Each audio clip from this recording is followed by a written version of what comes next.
Where is the boxing? Where is the boxing?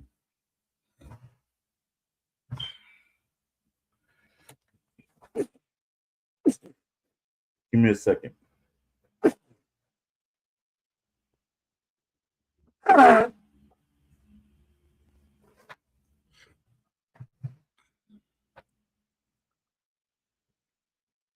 Allergy. Let me see what's going on. Peace, everybody. But let me see what's going on with the live stream for YouTube.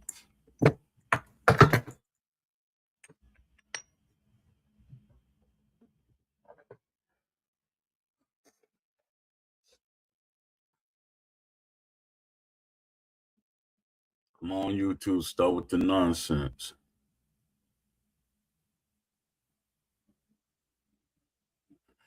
Let me see.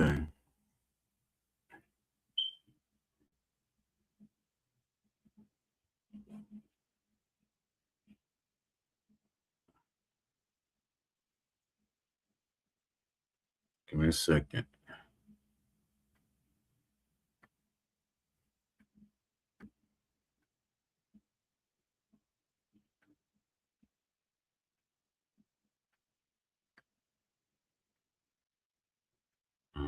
Let me see. Let me see.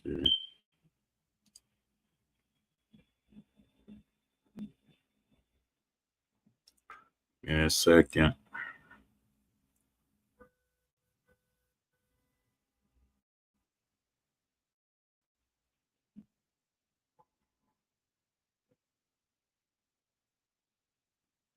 What's up, Lounge? I appreciate you. Appreciate you, being. Let me see something.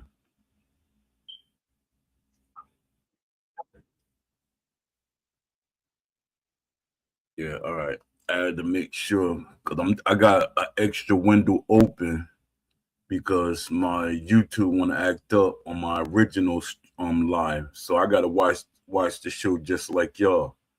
What's up, Mike Adams? Appreciate you popping in. Yeah, I got something. It's almost gonna be like a repeat that I always be saying. Lamont Davis, what's up, my brother? Salute to all of y'all that popped in. I appreciate y'all. Yeah, I got I want to talk about this topic. You know, I talk about it a lot. The content creators, they like kind of giving up on on the game. And I've been gave up on the game, but my thing is why make everything suffer because you gave up? That shows your passion is not as high as other people's. It shows that you don't, because my thing is content creators hold more power than they know. No, many of them know they got the power, but they don't want to push.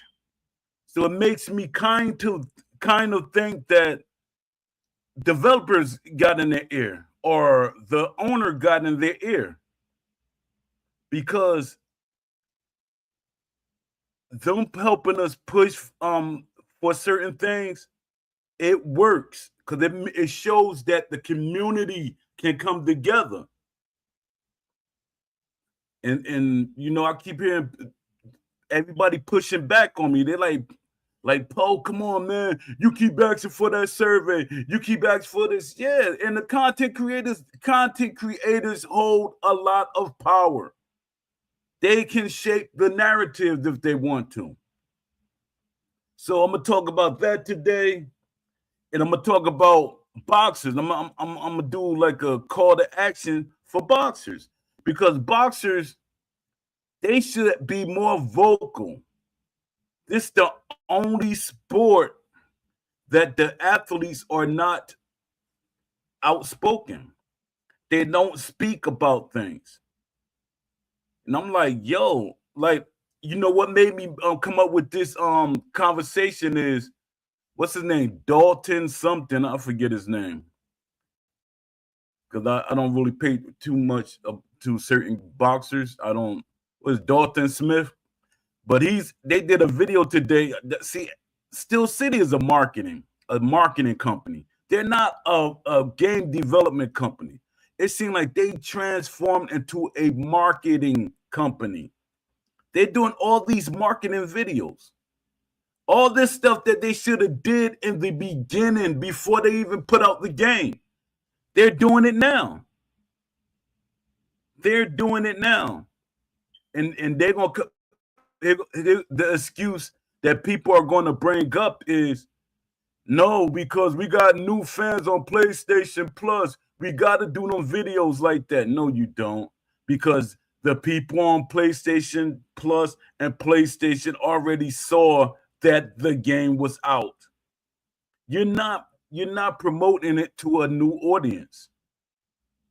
It's just that it's free on that system. You had like people at like Undisputed wasn't never on PlayStation. Like it wasn't a PlayStation title. It was a PlayStation, a Xbox, and Steam title. The PlayStation part is just that it's free to certain people. Some people, it's a trial. They get to play it a certain amount of time. And it bugs me out that people, they like really push to keep people silent. It's like they want me to be quiet. It's like, respectfully be quiet, Paul. And I'm like, I've been doing this all my life. Almost all my life, really, literally. I've been doing this for quite a long time. I know what gets developers to do things. The developers, they got 50 people going in 50 different ways. But as a community, we need to come together and push for all of those things together. Not like, I don't want this. No, you want that? No, I don't want it. But we can't be like that. Now the developers say, hey, y'all don't even know what y'all want. That's the way they're taking it. That's the way they're taking it. And people don't realize that. Some people know. That's why we say when some people like push back, they know what they're doing. Because repetition creates a movement. Repetition creates a movement. Because when you do something constantly, it catches the attention of people. Y'all might say, Poe, you keep basically saying the same thing over and over and over again. And you know what happened? From my experience, y'all might not pay attention to certain things. Y'all might not know these things. But developers do pay attention to some things, some developers. I think, and I'm going to be honest, I think Steel City is a lazy company. They saw Ash as a target. It's like in the hood, you got that one person, or you got a person that's a target that you could do anything to them. You can make them think that you're doing the right thing for them, but all along you're robbing them blind. I've been through this a lot of times. I see, not me experiencing it, but I see these things happen in the hood. I see these things happen in the industry. I had a business partner. He made me think one way, but I was smart because I was the type of person that always did my research. My business partner, he was in the entertainment industry. And he thought because he was in the entertainment industry that he could be slick on me. It didn't work. Didn't work with me. Because everything I was doing to make sure my business, it was my business, and he pulled himself into it. He said, hey, I know a lot of people. I'm in the industry. Because he sold out a lot of places locally and stuff like that. So he said, I know a lot of people. And then I hooked up with this girl, because I don't want to put his business out there, but this girl you know, and she worked in a big office building, and she was talking slick. She was like, "You don't even have to go through him with your business." She said, "You go through me," and she said, "I will help you get business." So that shows you how people could be slick in the business. I know y'all like Poe. You always got these stories. Yeah, Dalton Smith is unusable on the, and that's crazy because he's not saying nothing. That goes with what I'm about to start talking about. These boxers do not talk about a boxing game. And I don't care what anyone says, because they'll say it's just a video game. It's not that important.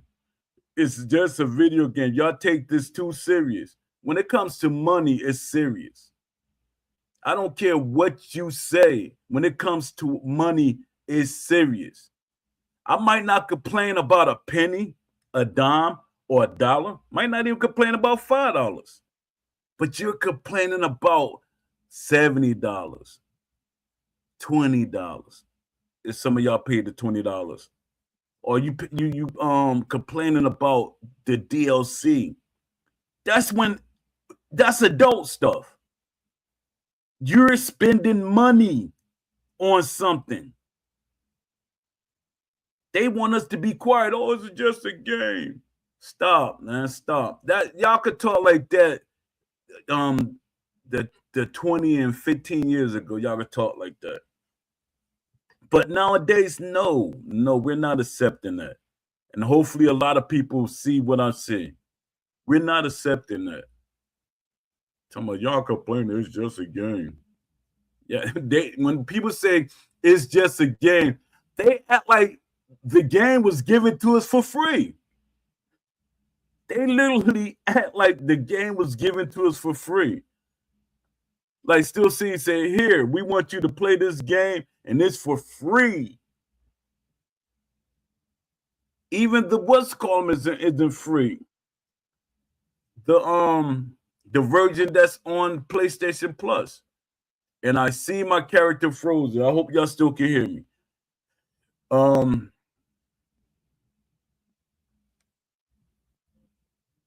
This computer getting me annoyed.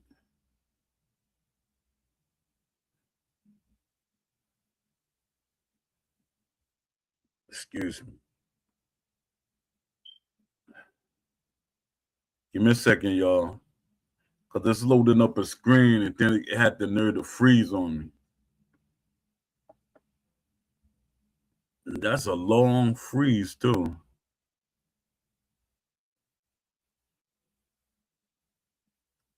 You serious? Give me a second, y'all.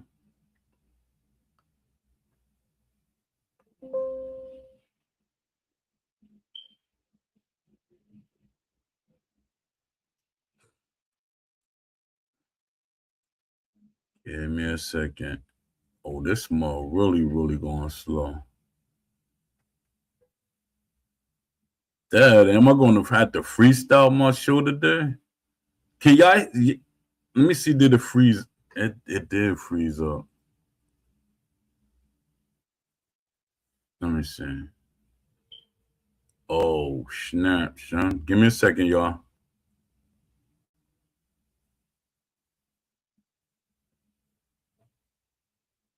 Hope it didn't end the show.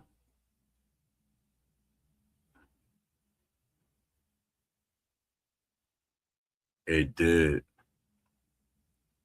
It did end the show. Oh no, it didn't. Give me a second, y'all. Something it's technical difficulty.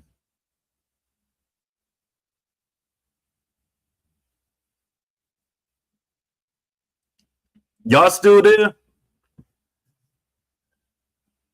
Apologize. Dad, gone. It's always something with this doggone computer.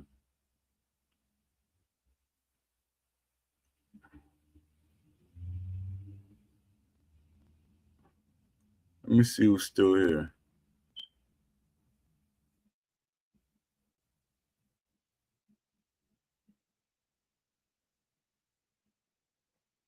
Y'all still here? Let me know.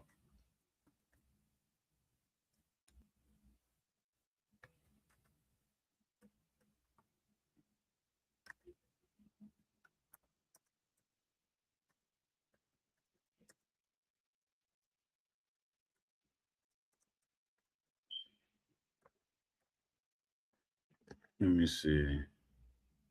It says 6 people watching. Okay, thank you. Legendary Boxing 2026. Appreciate y'all popping in. It says 6 people watching.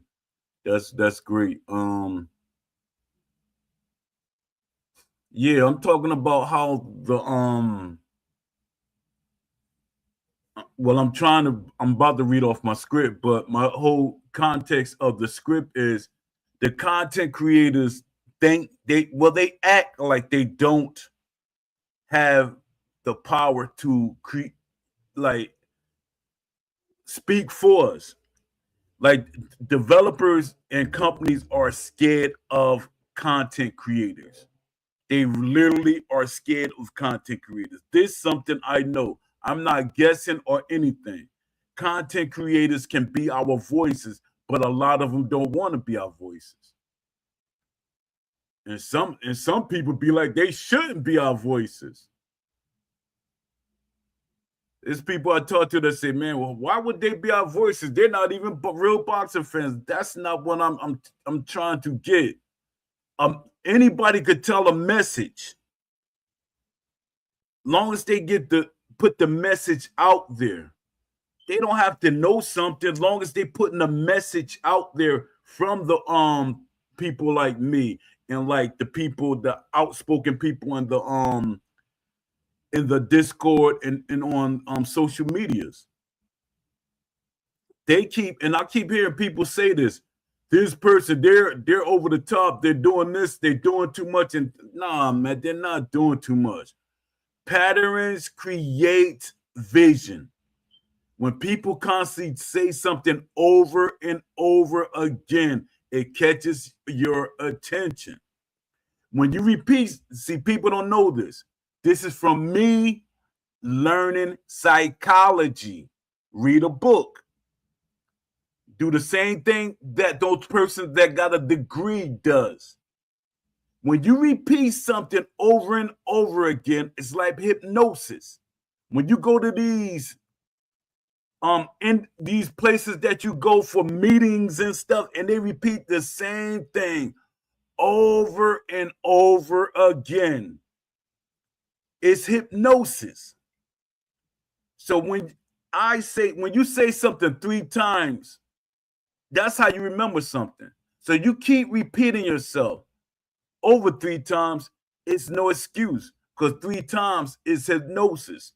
It's creating a pattern in your brain. It heard and locks that in. But a lot of people, oh man, you keep repeating, man, shut up. All right, let me see. All right. Silence in the ring. Why are boxers so quiet about their own representation? This is a topic I know I go over a lot, but this time I'm trying to say this so it could be clipped or y'all can share it to your favorite boxers and whatever. Silence in the ring. Why are boxers so quiet about their own representation? Think about that. And basketball, football, MMA, athletes care about how they move, how they're rated, how they look, how they feel. They argue about it publicly.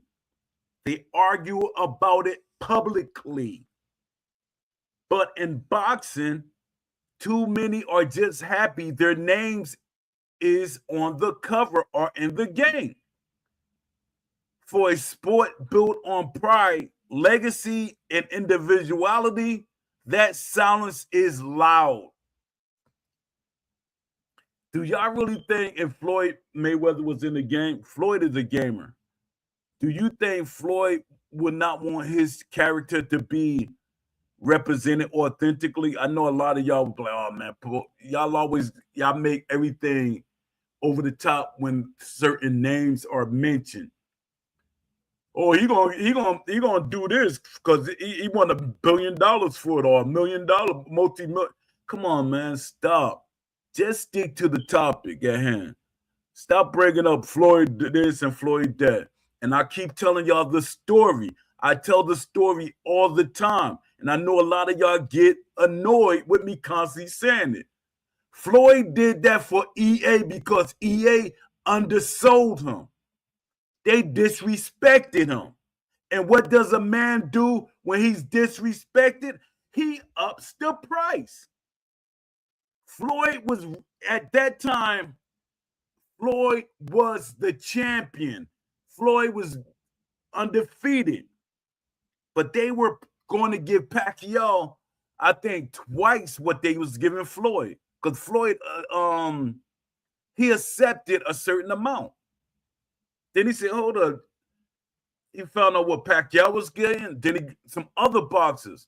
And all of them was getting more money than Floyd. So Floyd went high, very high. I remember and he can't lie about it either because there were other people there. One of the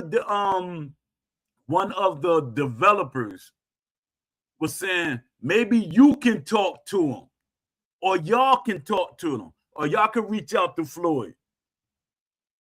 Because that's how passionate we were about getting a realistic boxing game. Give me a second, y'all. I'm looking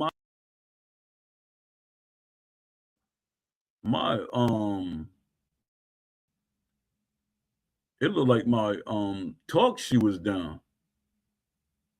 All right, there you go. That whole time I was talking, I know people like, I hope they was still hearing me. I don't know why I got a black background, but it's anything is better than nothing. Let me see. Yeah, anything is better than nothing. I hate keep going back, skateboarding back and forth on this on my computer because it's for some strange reason it be doing some weird stuff.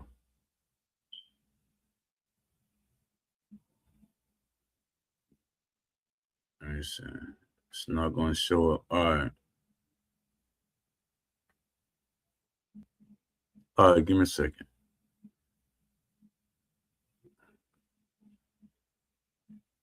How many people in here with me? All right. It's saying 6, but that necessarily, I'm guessing that still doesn't mean anything. All right. The pattern of passive approval. Let's establish something first.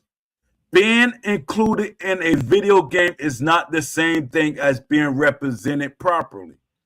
A boxer in a modern title like Undisputed might move nothing like themselves, have inaccurate punch mechanics, be missing signature tendencies, lack realism rhythm, be given generic animations. And what do we hear? Man, I'm just glad to be in the game. That's it. Man, I'm just glad to be in the game. That shows that they don't care about their fan base. They don't care about their representation. That's crazy. But we got to smack them. Not literally. We got to let them know that, hey, you want this game to sell.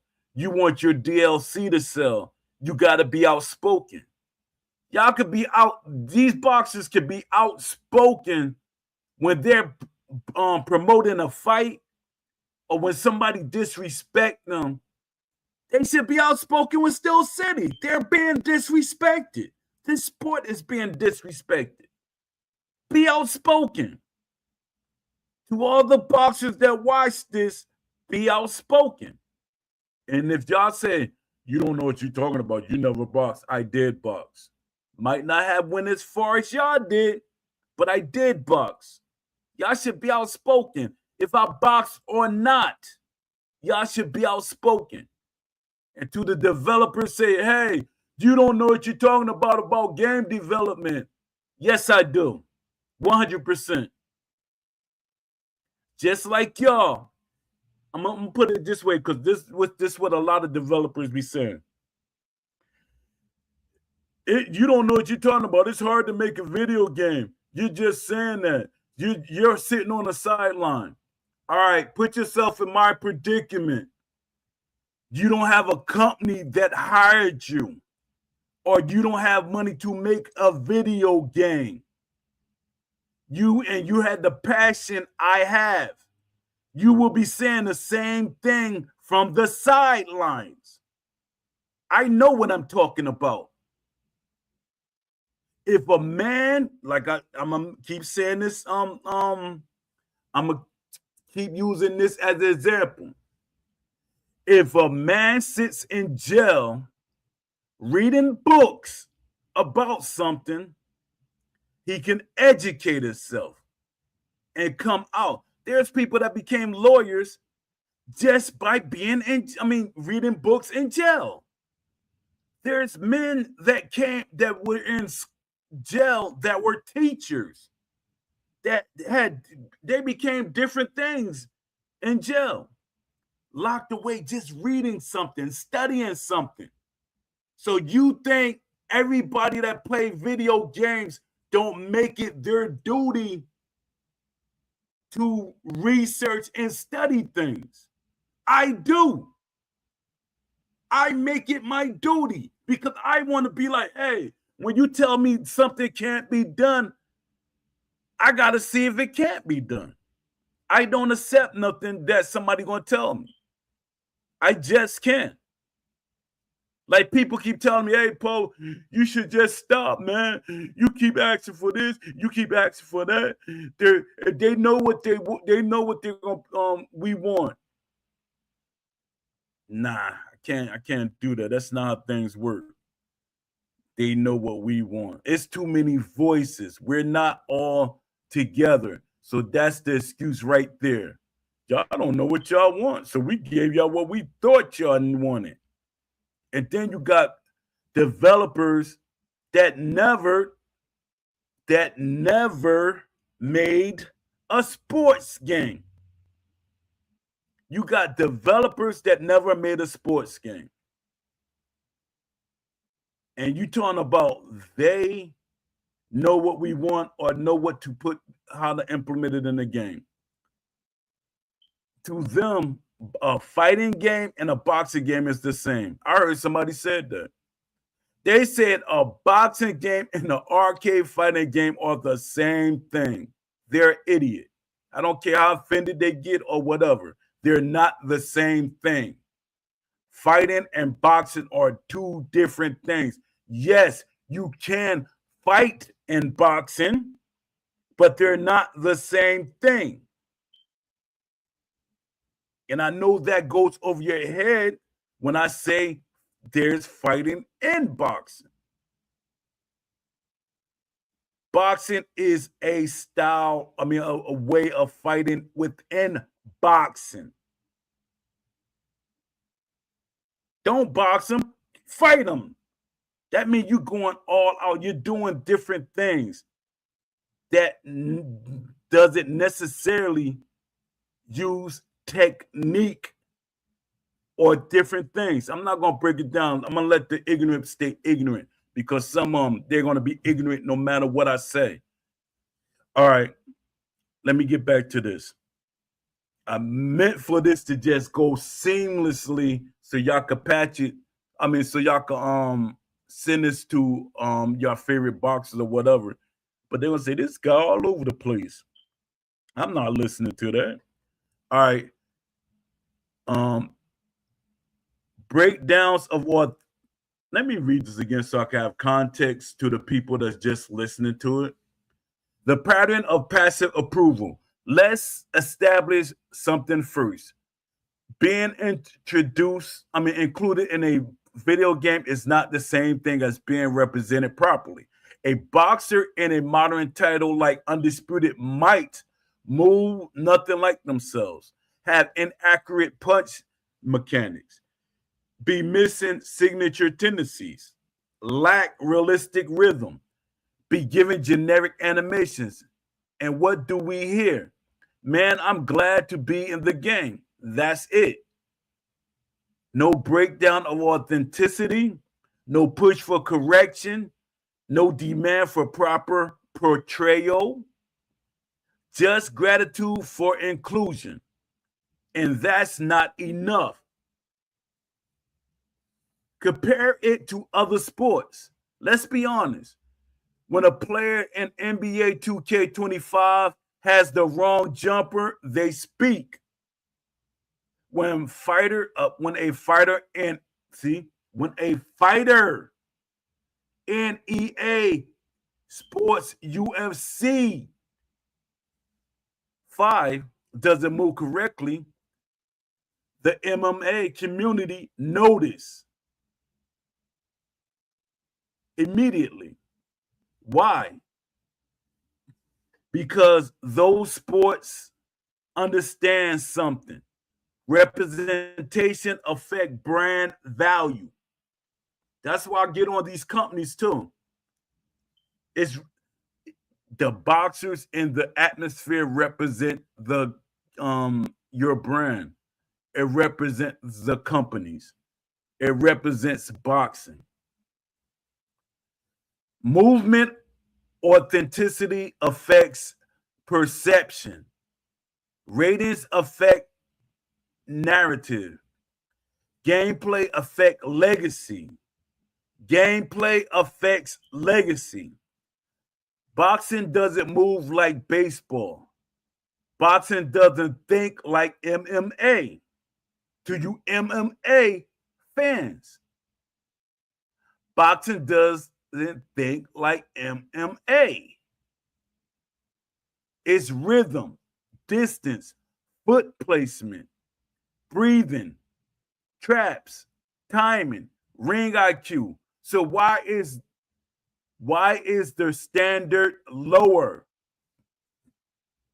Why is the standard lower?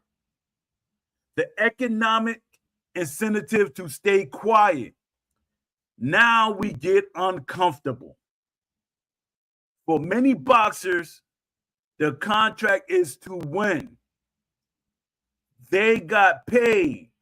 Their name is licensed. Their brand gets exposure. From their perspective, mission accomplished. But from the fans' perspective, if the jab doesn't feel like their jab, if the footwork doesn't resemble their footwork, if the tendencies doesn't reflect their ring identity, then the game isn't honoring the sport. And here's the hard truth. Game companies benefit when boxers don't demand authenticity. Game companies benefit when boxers don't demand authenticity. The less they challenge animations, the less they challenge animations, AI logic, stance systems, fatigue modeling, or defensive realism, the less development pressure exists. Silence reduces production costs. Silence reduces production costs. Let me see who's in here.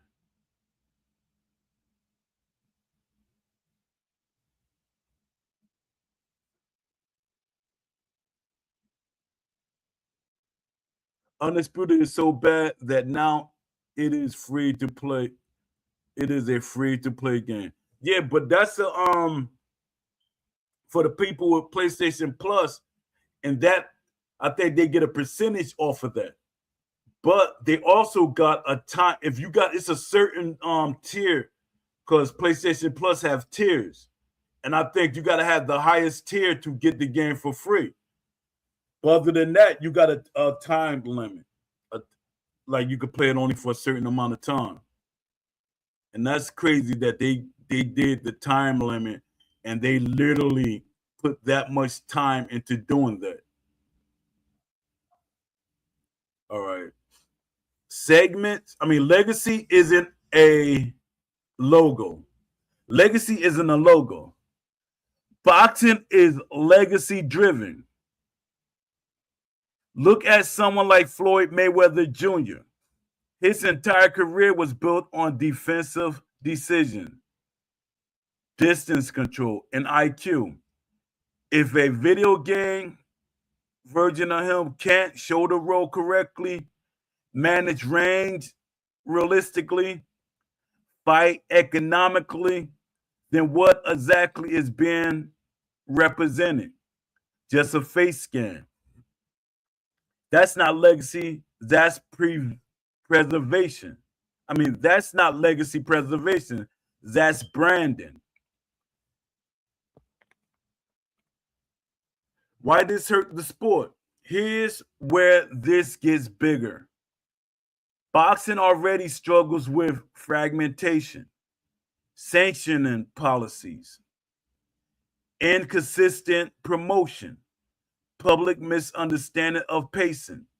When a video game fails to represent tactical body work, defensive discipline, realistic stamina management, strategic pacing, it reinforces the false narrative that boxing is slow or boring. And that narrative damages the sport long term. Video games are modern storytelling engines.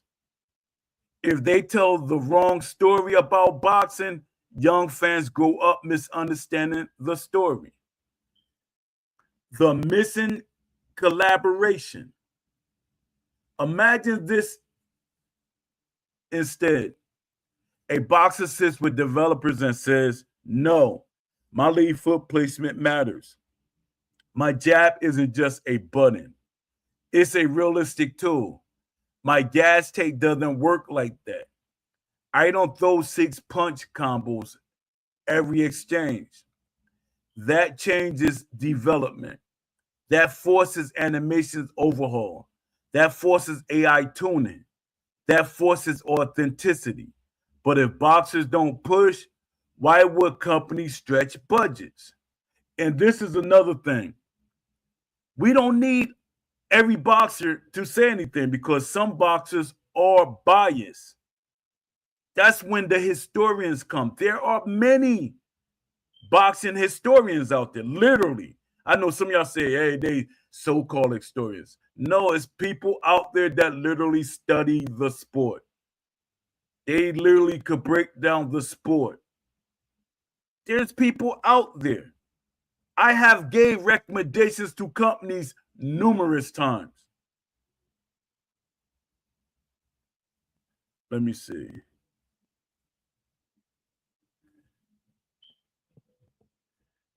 The cultural difference. Boxing coaches have something unique. Individual survival mentality. Boxers are used to promoters controlling narratives, contracts limiting voices, protecting opportunities. So speaking up against a licensed game might feel risky. But here's the flip side. If the representation is weak, it doesn't elevate the boxer either.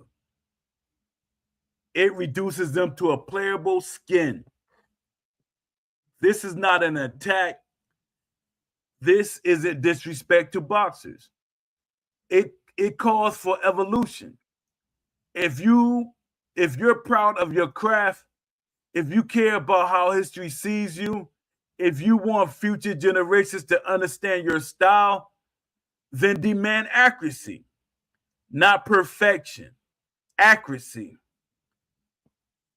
What if boxers collectively said, we will not license ourselves unless our movement, tendencies, and styles are properly captured? What would that force developers to do? What would that force investors to fund? What would that force publishers to prioritize? Silence protects convenience. Voice protects legacy. And boxing, more than any sport, should care about legacy. Are some studios building boxing games with an arcade mindset? Let me see who's in here. Still here. Okay. The undisputed online player base is unbelievably bad. Every fifth game on PlayStation my opponent is quit glitching. Yeah. It's like they put a lot of this stuff in here. The game is designed for people to play unrealistic because they know what's breaking the game, but they're still putting it out and promoting this game. And people okay with them promoting the game and marketing the game, even though it's broke. Everybody should be in the uproar. If we are in the uproar together, the company will have to make better improvements with the next game. All right. Are some studios building boxing games with an arcade mindset?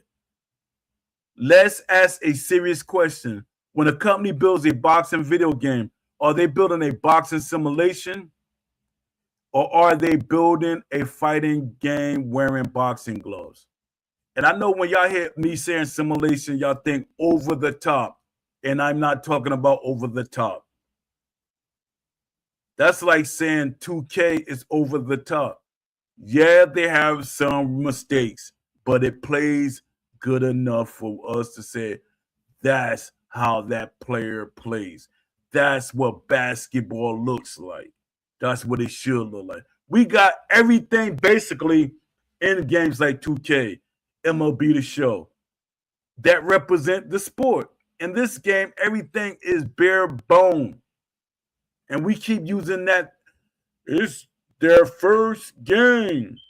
Give them a break. No. No, I can't do that. Can't do that because the game is not going to get better. We keep taking that perspective. You know what they're going to say in the next game? Well, this is our second game and we're still learning. That's exactly what they're going to say. This is our second game and we're still learning. That distinction matters because if you approach boxing like an arcade fighter, you miss the soul of the sport. What an arcade lens look like when developers view boxing through a generic fighting game template. You see these patterns. Combos priority over ring control. Flash knockdowns over accumulative damage. Input chains over tactical setups. Stamina bars that feel gamey instead of psychological. Defensive systems that feel binary instead of layered.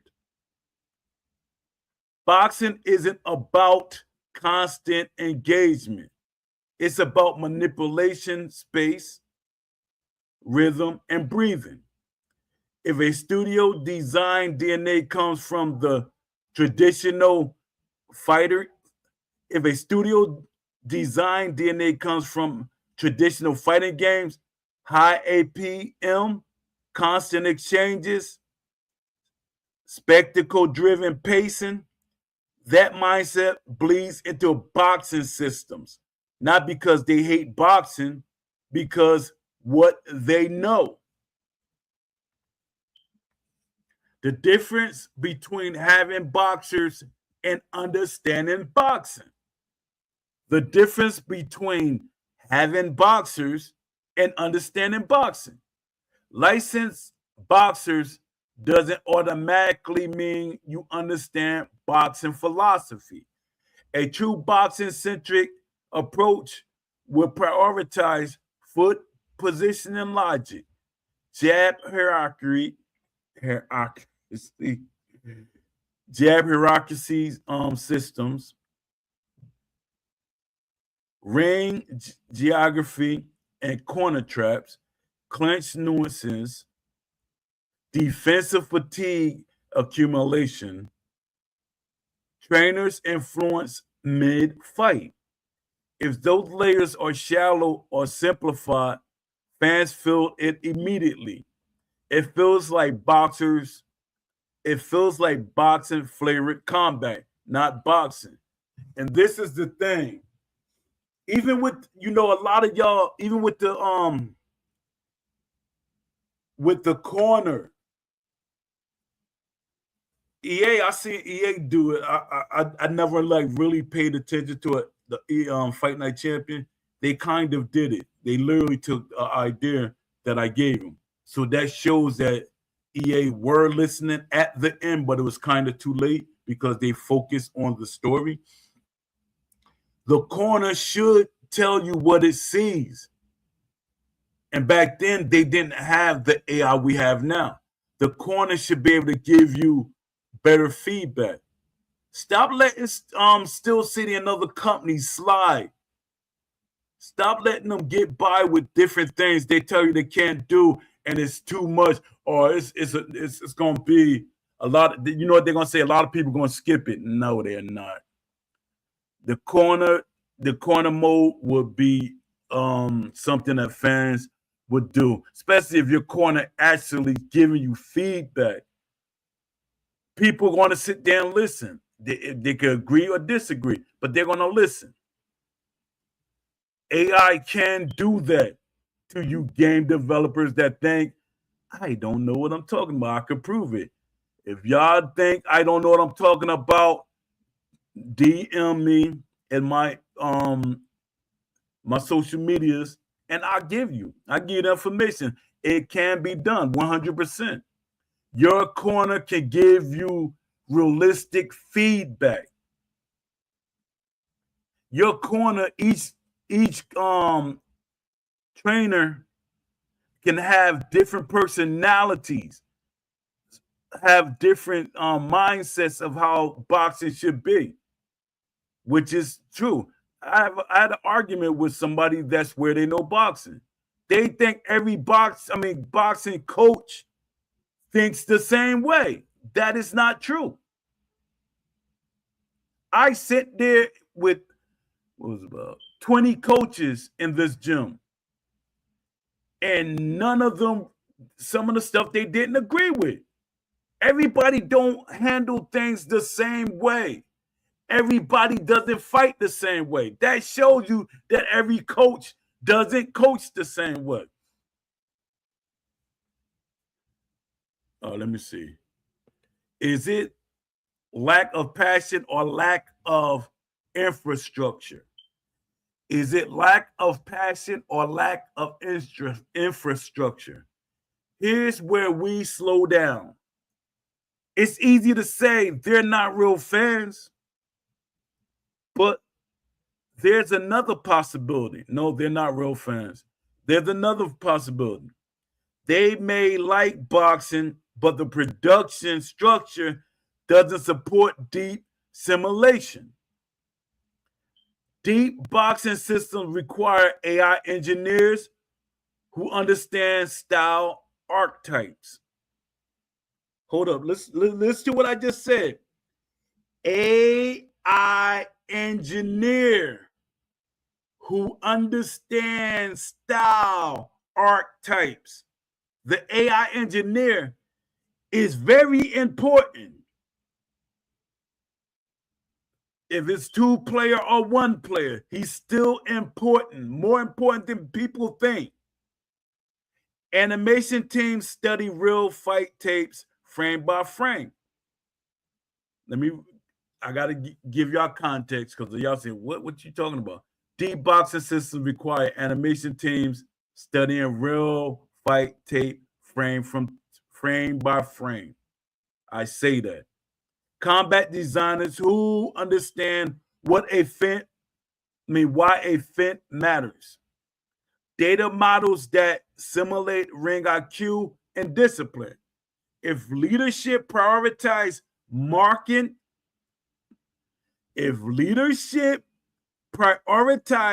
marketability, roster size, graphics, fast release timelines, then realism becomes secondary. You see what I just read?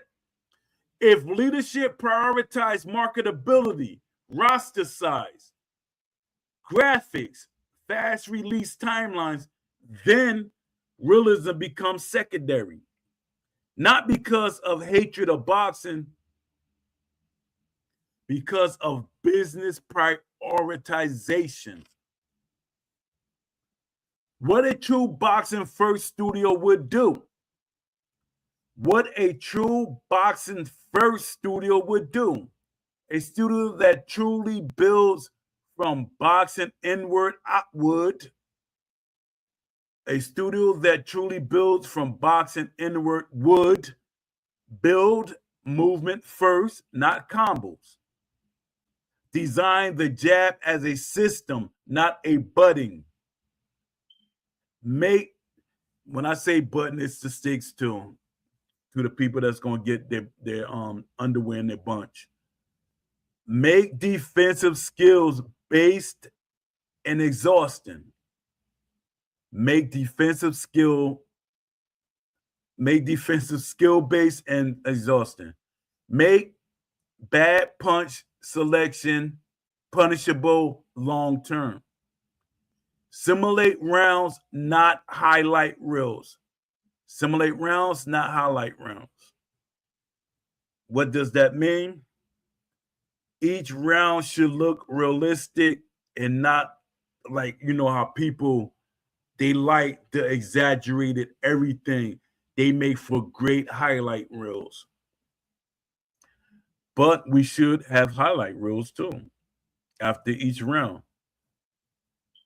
They were designed for tension, not constant action.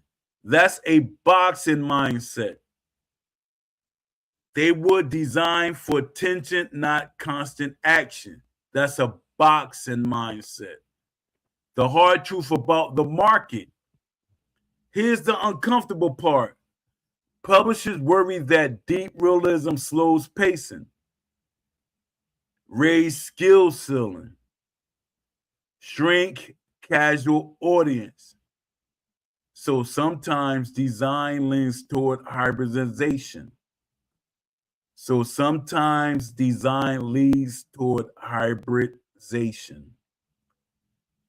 But hybrid design often disappoints both audiences. Hardcore fans feel disrespected.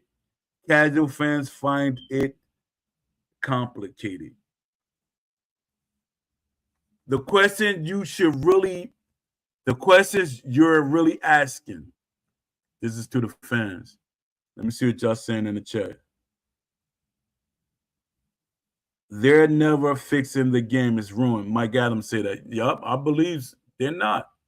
They're not. They moved on. But they're still trying to market a game. Even though they're moving on, they're still trying to market this game. They're trying to get as much money off it as possible. The question you're really asking, this is for the fans. Your frustration isn't you're not fans, is why doesn't design feel like the respect boxing?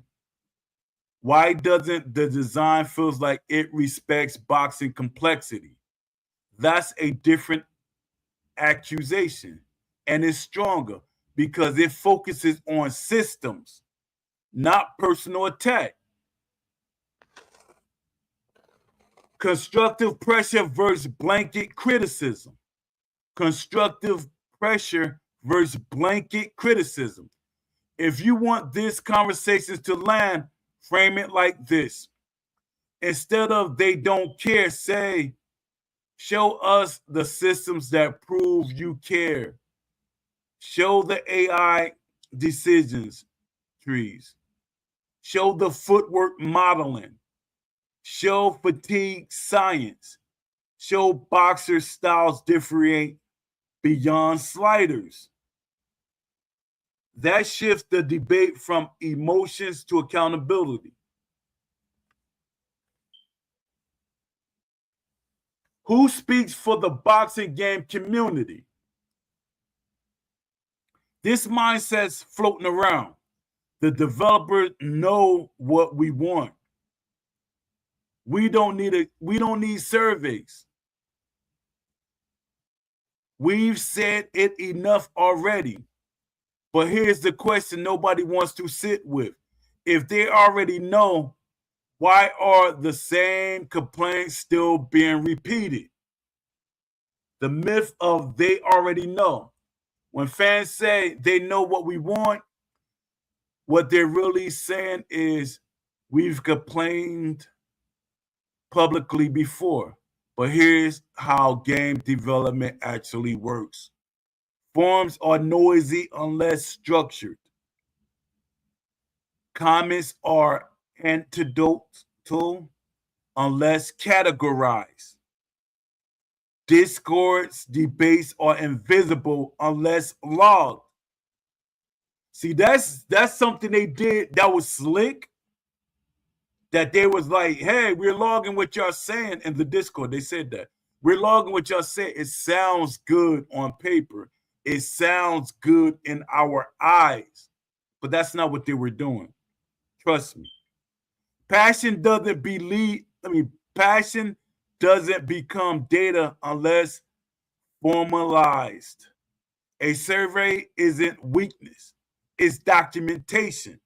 And I'm going to keep repeating it. I know a lot of y'all gonna be like, oh, Poe, with this survey. It's not only for Steel City.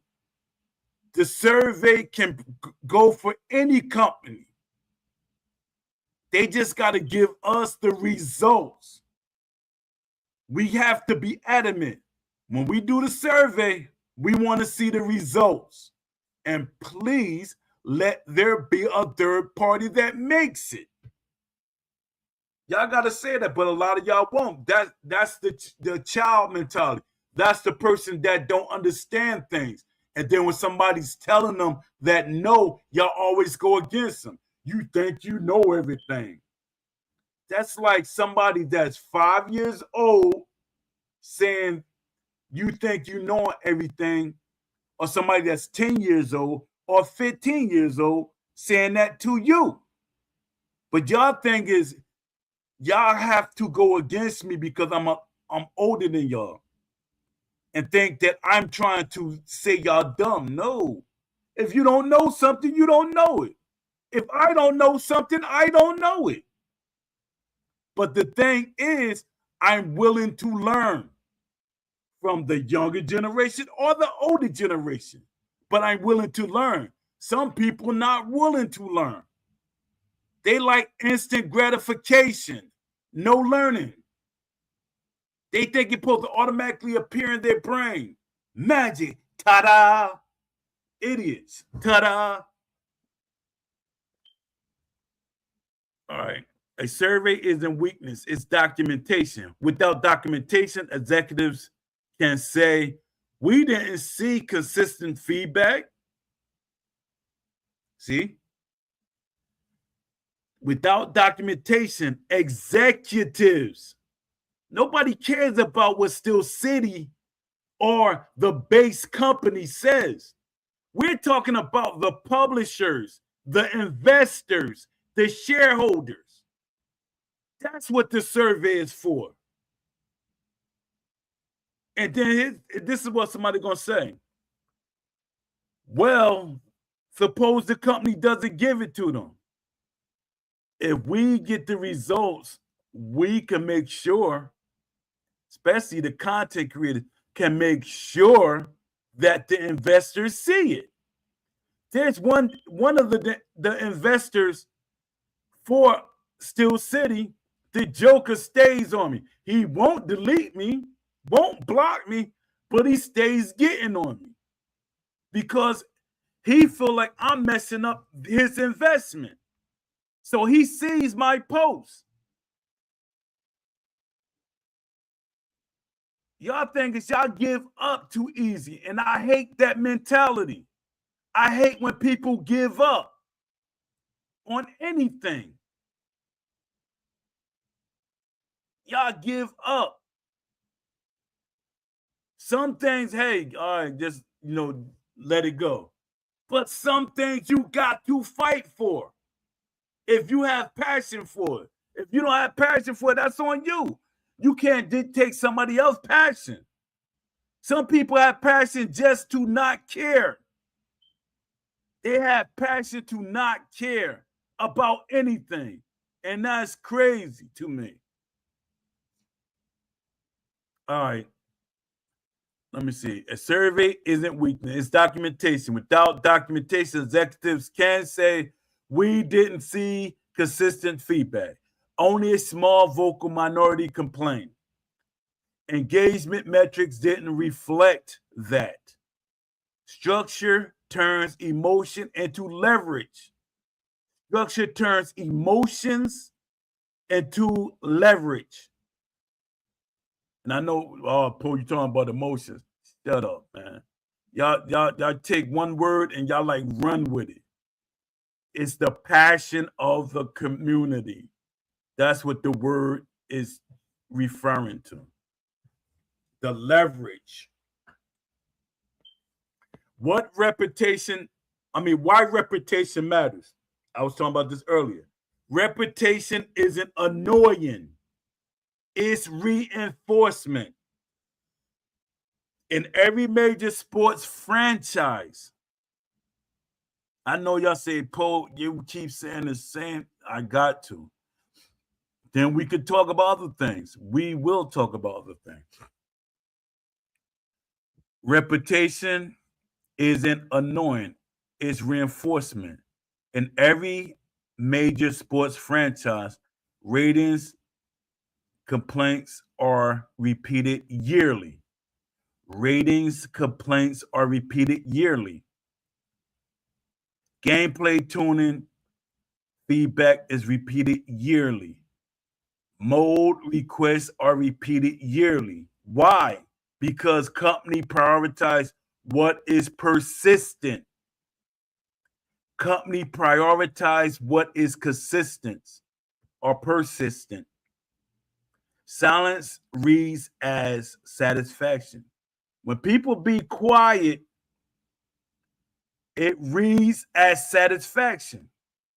When the community is quiet, it reads as satisfaction, like y'all satisfied with what y'all got. Fatigue benefits the company, not the fan base.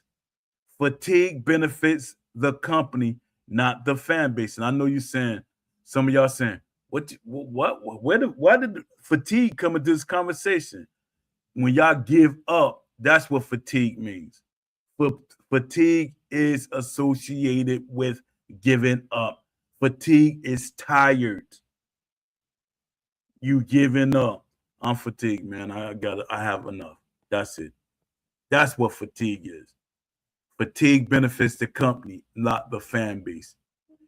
Community unity is a force multiplier.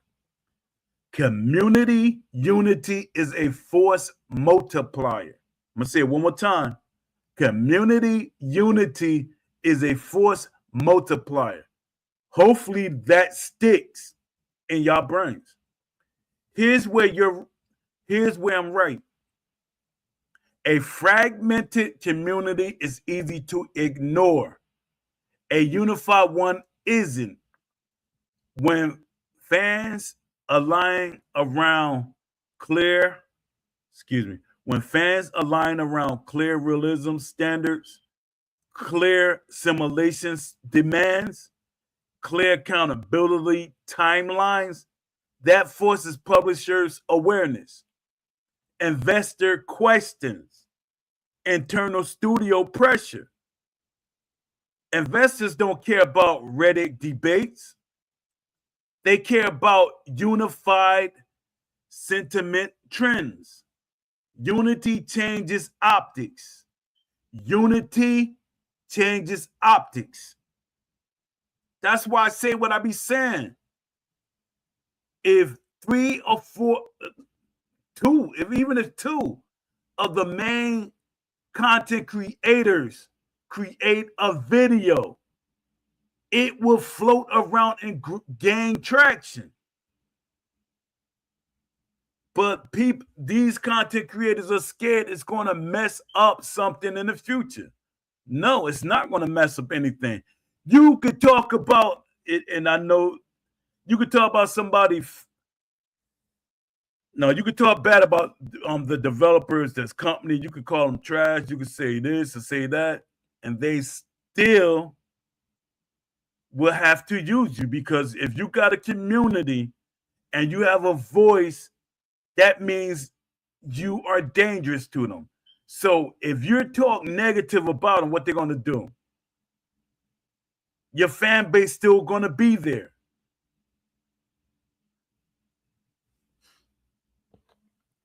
Content creators' power and responsibility. Now we move carefully. Content creators absolutely hold influence. They shape narratives, frame expectations, soften or amplify criticism, influence purchasing behavior. But here's the grounded reality. Not every creator is obligated to be a community activist. Some want access. Some want interviews. Some want early builds. Some want good relationships. That's not automatic corruption. That's incentives alignment. Now, could a company probably ask creators to tone down certain criticism? Yes. That happens across the entire industry. That's why I look at people sideways when they try to tell me to be quiet or when certain things doesn't work. It's not going to work, Poe. You're talking to an older person. No, I don't know everything, but I pay attention to everything. I don't know everything, but I pay attention to everything. And when people tell me, Poe, everything that you're saying about certain people in Steel City is not right. Yeah, you're going to say it from your perspective, and I'm going to say it from my perspective. Because a lot of y'all that's like actually talk to the people in Steel City, for one, they have to paint a narrative. They're going to push you the way they want you to. And to the people that say, Poe, you're undercover EA guy, that makes no sense whatsoever. You sound like an idiot, respectfully. You sound like an idiot. Anybody that been listening to me for all these decades, no, I'm not an EA guy. I wasn't even an EA guy when I was helping EA. So you sound like an idiot. And I know you're doing that to troll me and try to get a rise out of me. Ha, no. All right. Let me see. Now, could a company privately ask creators to tone down certain criticism? Yes, that happens across the entire industry. Is there proof of that happening here? Unless someone has evidence, it remains speculation. And speculations weaken strong arguments. Stick to the incentives and not accusations. All of this is true and not true. All right. The access economy.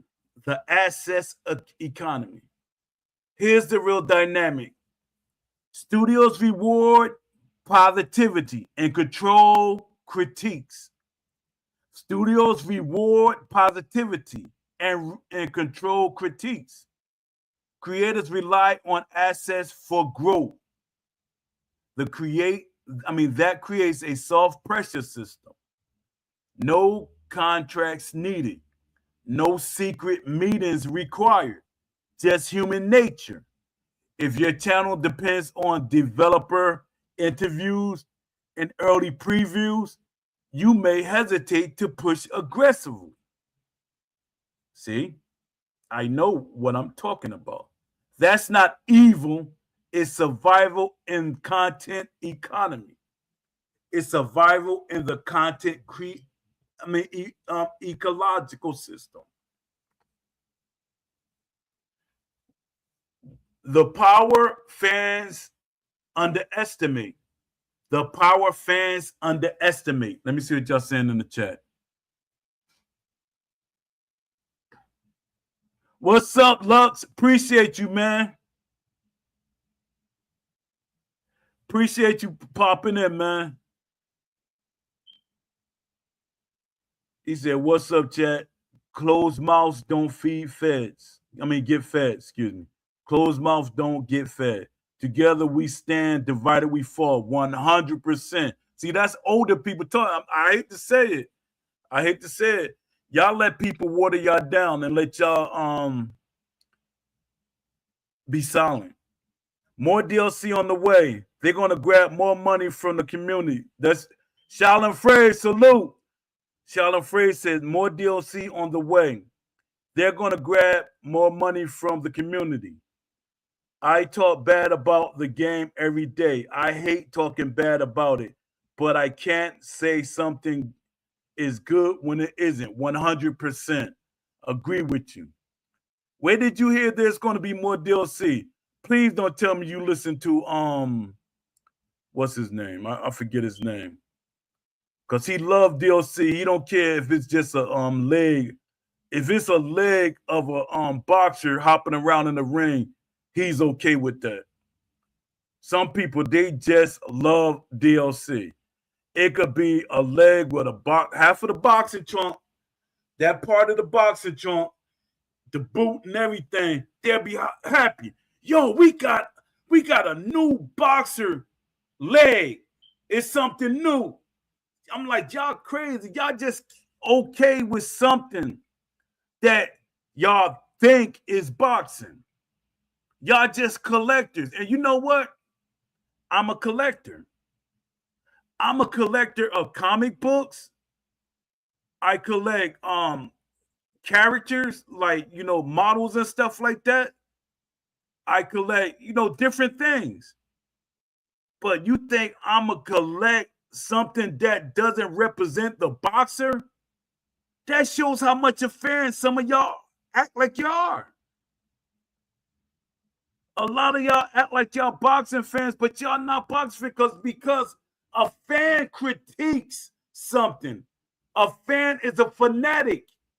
Listen to what a fan is.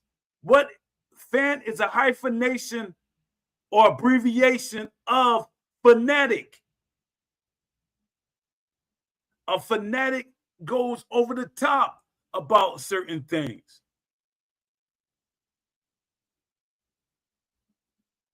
Well, let me rephrase. I heard Crooks, Zach. I knew who you was talking about. 100%.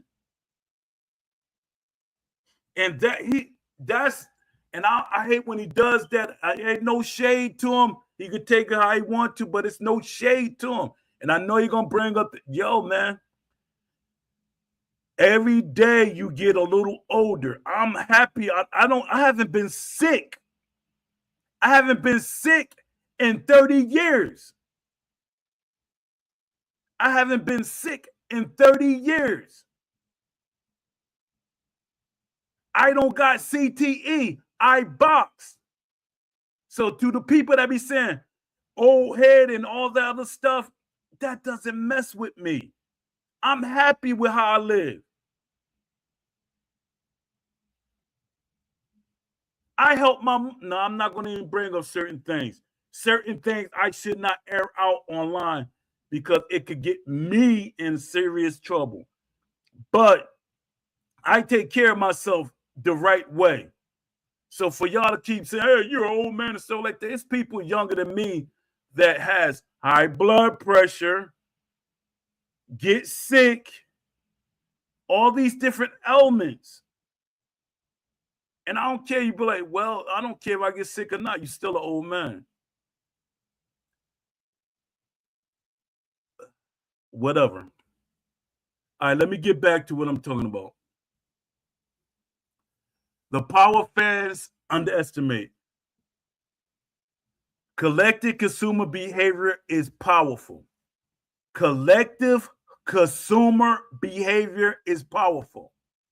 If pre-orders dip, like when they we gotta say it. Say Steel City, your pre-orders might dip if you're not going to represent boxing realistically the way fans want. Give us what we want. That's why we have to say it early as collective voices. early as collective voices. And I'm going to repeat what I said yesterday to the people that didn't hear me. The tendencies and Fight Night Champion, that was my ideas. If you don't believe me, look at my wish list and look at the date. Look at the wish list. Brian Brizzle Hayes, he took a picture of his screen of his computer. Before he took that picture, there was not no tendencies in Fight Night Champion. There were not tendencies, sliders, or none of that in the Fight Night series. So we were giving them ideas. It's just they could not implement everything we said. If more of us would have said stuff, we would have got everything we wanted. But people are scared and keep saying, oh, we're not going to get it. The buttons things. Like I keep saying, at first, it was only sticks. There weren't no buttons. And I know a lot of y'all saying, well, we should have just have sticks. Yeah, to you. But you're not thinking as a business person. You're not thinking as a business person, and you're thinking competitive. Everybody don't play the game the same way, and it's okay. I look at things from a community perspective. All right, collective consumer behavior is powerful if engagement spikes around realism demands. If unified feedback floods official channels. If creators align messaging. If creators align messaging. If creators align messaging, companies respond because money listens and brand perception matters. Where the argument gets dangerous. Maybe the company told them not to speak. Without evidence, that becomes credibility risk. But maybe companies told them not to speak. If creators truly represent the community, we should see consistent advocacy for structured feedback and realism standards. That keeps the pressure ethnically. If creators truly represent the community, we should see consistent advocacy for structured feedback and realism standards. The bigger picture. A boxing video game audience isn't 12-year-olds mashing buttons, casual arcade players, people who don't understand nuisance. It's grown fans who watch tape, study styles, debate footwork, care about authenticity. That audience deserves structured dialogue. The power isn't anger, it's organization. A unified structure repeated, a unified structure repeated, documented community voice is harder to ignore than scattered outrage. If content creators want to be leaders, they can amplify that structure. If they don't, the community can build its own platforms. If influence doesn't belong to one microphone, it belongs to whoever builds alignment. It belongs to whoever builds alignment.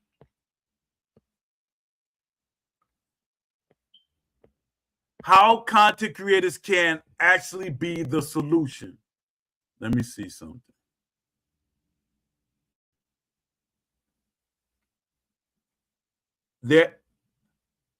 Lamont Davis said facts. Speaking facts, Paul. Shalom Frey said there have been many people streaming the game. Now it's free on PlayStation Plus, but why are they only allowing people to play it for a month? Yeah, because they're trying to get money. They're trying to get money. They're trying to make people pay for it, hoping that they like it so they could get money.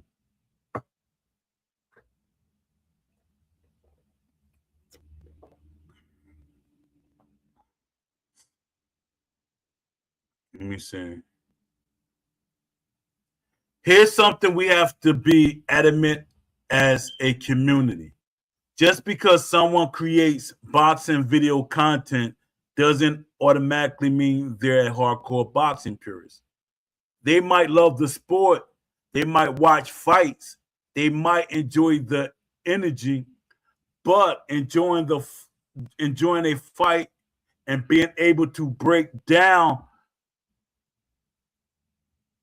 foot positioning, angle manipulation, defensive layering, jab economy, rhythm disruption are different levels of understanding, and that's okay. The issue is in knowledge gaps. The issue is influence without depth. So, how do creators become part of the solution instead of part of the noise? Let's talk about it. Stop being just gameplay reactors, become translators. Right now, right now, a lot of boxing game content is this game feels slow. This punch is OP. Blocking is broken. The stamina is bad. But that's surface level commentary. A solution driven creator will say, why does this feel wrong technically? Example, instead of saying the jab is weak, break it down, which all content creators cannot break it down. But I'm speaking for people like me that can break it down. Break it down. Jab is lacking range variance. Does it fail to control space? Does it not interrupt forward momentum? Is there no lead hand dominant system? Now you're not just reacting, you're translating boxing language into development language. That changes everything. And to the people that think that I'm getting on them, I'm not. And a lot of people gonna be like, hey, I got boxing knowledge. I know what I'm talking about, getting emotional about it. My thing is, when I speak from a person that, and I'm always gonna have to do it. I can't act like I didn't. I box. I trained people. I stopped, but I trained people. When I was boxing, I was training people on the side. I trained people. And I tell the story about when I trained this guy while I was fighting, and he went to school. He was getting beat up on, and he went to school and turned out to be the bully. He just wanted to be good enough to back up what he was saying. And I didn't know that.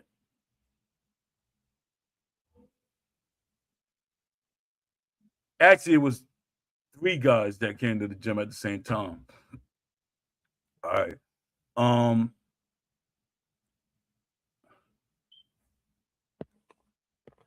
Bring real boxing voices into the conversation. Bring real boxing voices into the conversation. I know this bothers people because they feel like they should be a part of it. My thing is, if there's other trainers that like really out there, like really active in the boxing community, in boxing, and they're known, I wouldn't want to be in there over them. Why should I? That's why a lot of times when companies are making boxing games, I make recommendations. And some people are like, why you don't put yourself first? That's not how I do things.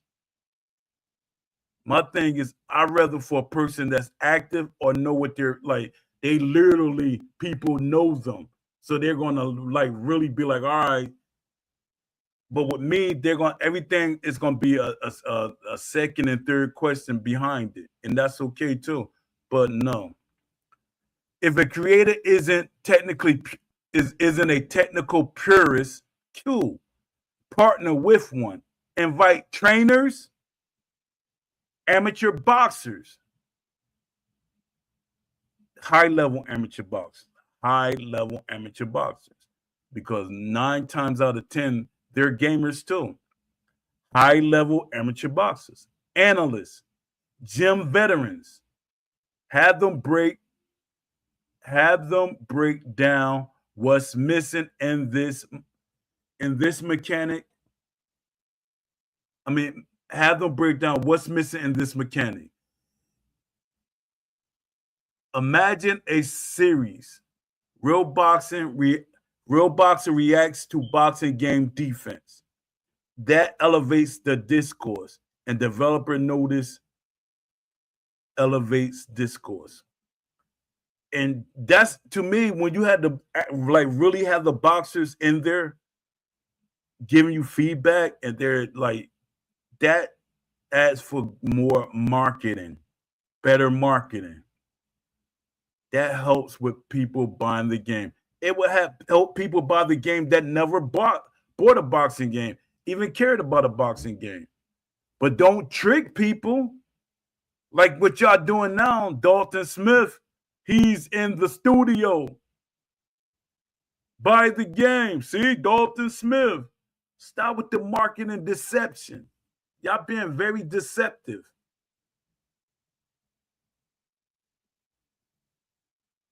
Let me see. I was trying to see what y'all, it was anybody's talking, but y'all not. All right. Advocate for structure, not chaos. Advocate for structure, not chaos. Creators have reach instead of fueling random comment wars. They could push organized survey participation. Instead of fueling random comment wars, they could push organized survey participation. They can, and it can hold weight. Make sure you ask for the feedback. Let the community see the feedback. A lot of developers are waiting for a survey. I've been having developers wait at least 4 or 5 months. I did a survey I put together, I think 4 or 5 months ago.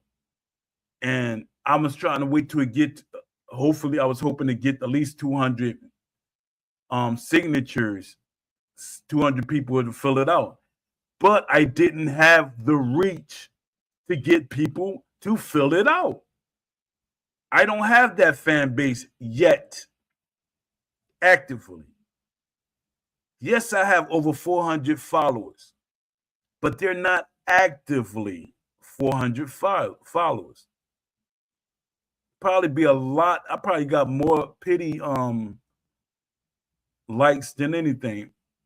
More pity people out of pity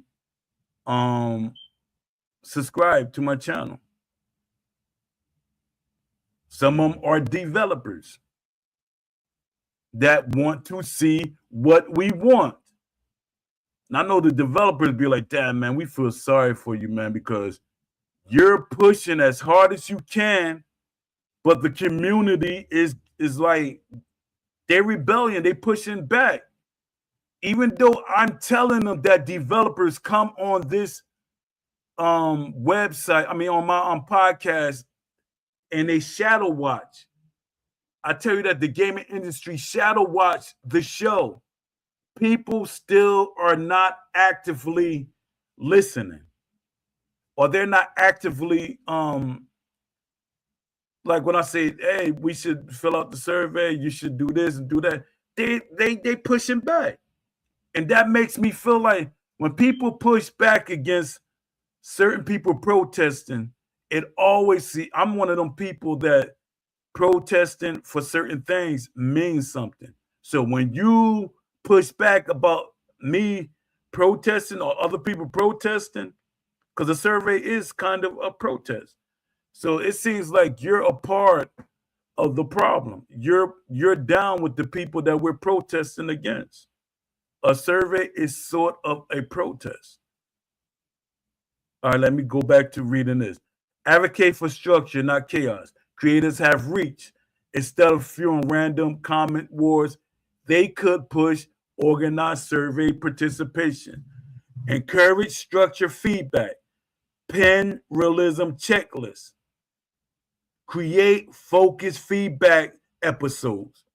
When 50,000 subscribers are directed towards one structured message, that's leverage. When they see numbers like that, which we can get easy, if all of us come together, we can get that easy. We have 50,000 people fill out a survey. That's what I was hoping for my survey. 50, if we could get that type of numbers, man, they have no choice. And you know what's going to happen? I get to post that survey to other companies. And you know what they say? Wow. 50,000 fill out the survey. So there's probably more that want to fill out the survey. That's money to them. That's money. 50,000 to them is like 50 million. 50,000 to them is like 50 million people filled out the survey. I know y'all say, oh, bro, you deflate. I mean, you inflate. No, that's a lot of people fill out a survey. And we can get it easy. But everybody's so, bro, you're delusional. You don't know what you're talking about. Why is my passion different from your passion? You got a passion for fighting games. You got a passion for UFC games, MMA games. You got passion for art or whatever game you play. You have passion for it, but you can't get mad at people for their passion, that they want more from the community. And shout out to Jay Shep. Jay Shep is to art what I'm trying to be for Undisputed and boxing games in general. That's what Jay Shep is doing. Shout out to Jay Shep. And while I'm doing the shout out to Don D 205. Shout out to Shaolin Phrase. You came in here today. I appreciate you. Shout out to Mike Adams. Shout out to Lamont Davis. Shout out to Legendary Boxing. Who else came in? Shout out to Lux popped in. Who else popped in here? Shout out to Tevin Williams. Appreciate you, man. 11 Gen Boxing 2026 came in here. Shout out to Boxing Lounge. He was the first one here. Shout out to you, man. I appreciate y'all. Let me get back to this. All right. Be honest about skill gaps. Be honest about skill gaps. Here's a mature move. Here's a mature move. A creator saying, I enjoy the game, but I'm not a technical boxing expert. Let's bring in someone who is. That builds trust. That's what I was just saying. My thing is, and a lot of people get mad at this. I could have probably said, hey, Ash, I can help you with the game. But guess what I did? I said, I know I could get somebody for you. I could get this guy, which was Will. I could get this guy, which is a lot of content creators that I put in his on his radar. I said, hey, you should get this person because they're big in the community. I'm not saying names, but a lot of y'all love using things against people. Not that I'm scared. but I don't like the drama. You know, this creator, I was like, Ash, you should get him. Said he's real big in the community. That's when Ash was talking to me before there was a Discord, before people really knew there was a boxing game. But their thing is they like to keep changing things up. When did Ash start talking to you? Did he talk to you during the Discord? Did he talk to you when this happened? No, you're trying to find ways to limit my exposure to him. You're trying to limit what I know and what I experience. And it's crazy. I don't care about none of that stuff. I don't get pleasure off of it. But my thing is, I'm not going to lie to make certain people feel comfortable. Silence about certain things is okay. All right. Here's a mature move. A creator saying, I enjoy this game, but I'm not a technical boxing expert. Let's bring in someone who is. That builds trust. It also prevents accidental misinformation like boxing is slow. Real fights aren't like this. Defense shouldn't be that strong. Sometimes the game isn't wrong. The understanding is, and that honestly strengthens credibility. Protect assets without losing integrity. Protect assets without losing integrity. Now let's address the elephant in the room. Content creators often depend on early builds, dev interviews. I read this. It's just reword. Raise the bar of the conversation. If creators elevate the conversation from this feel bad to this lack realistic stamina, accumulation based on punch, selection, and ring control, that shifts the entire community standard. Developers respond differently to informed critiques. Investors listen differently to organized audiences, and casual fans learn something. And that's the things. And no shade on anyone. It might hurt some people's feelings. But how would y'all feel if I come? I'm not getting on anyone. If y'all take it personal, that's y'all. I did not say no names, and I didn't point no fingers. How would y'all feel if I come and critique a fighting game with realistic suggestions? How would y'all feel if I critique UFC? I come to the UFC community and start critiquing it. That's not the way a jab's supposed to look. That's not the way the positioning look. They're two different things. They're two different disciplines. They're two different things.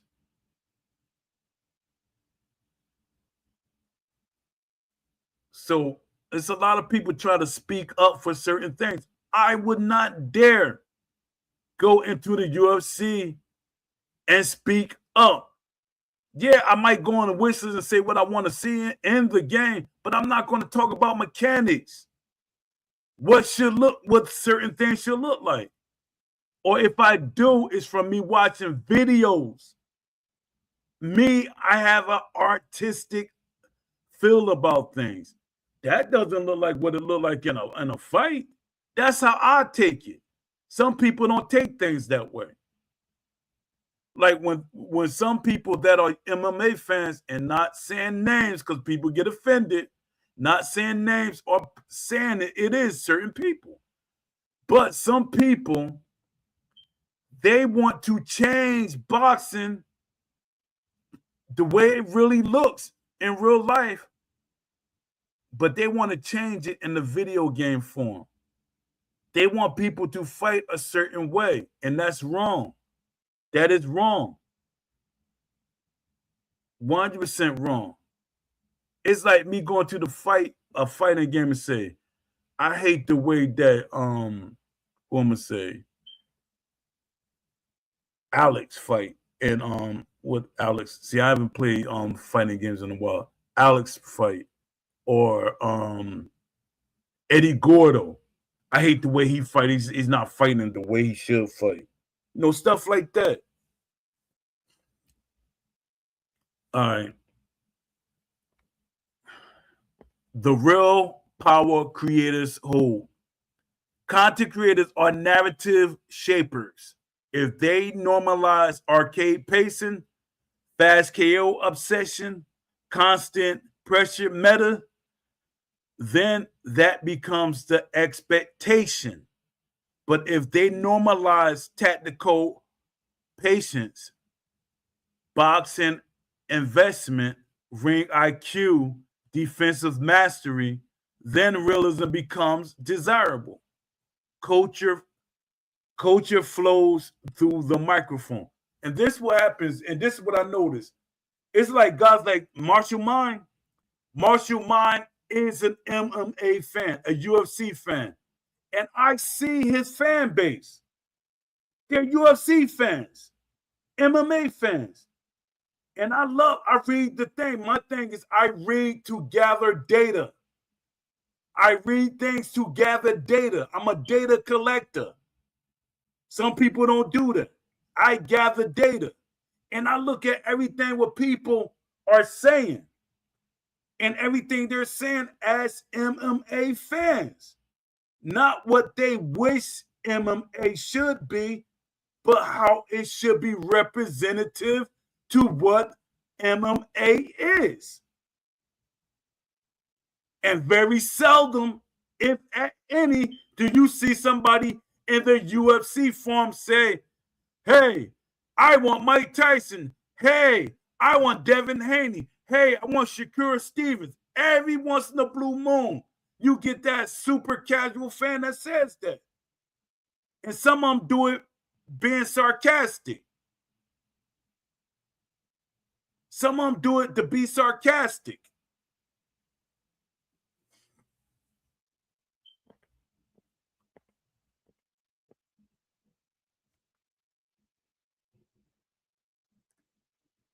Give me a second.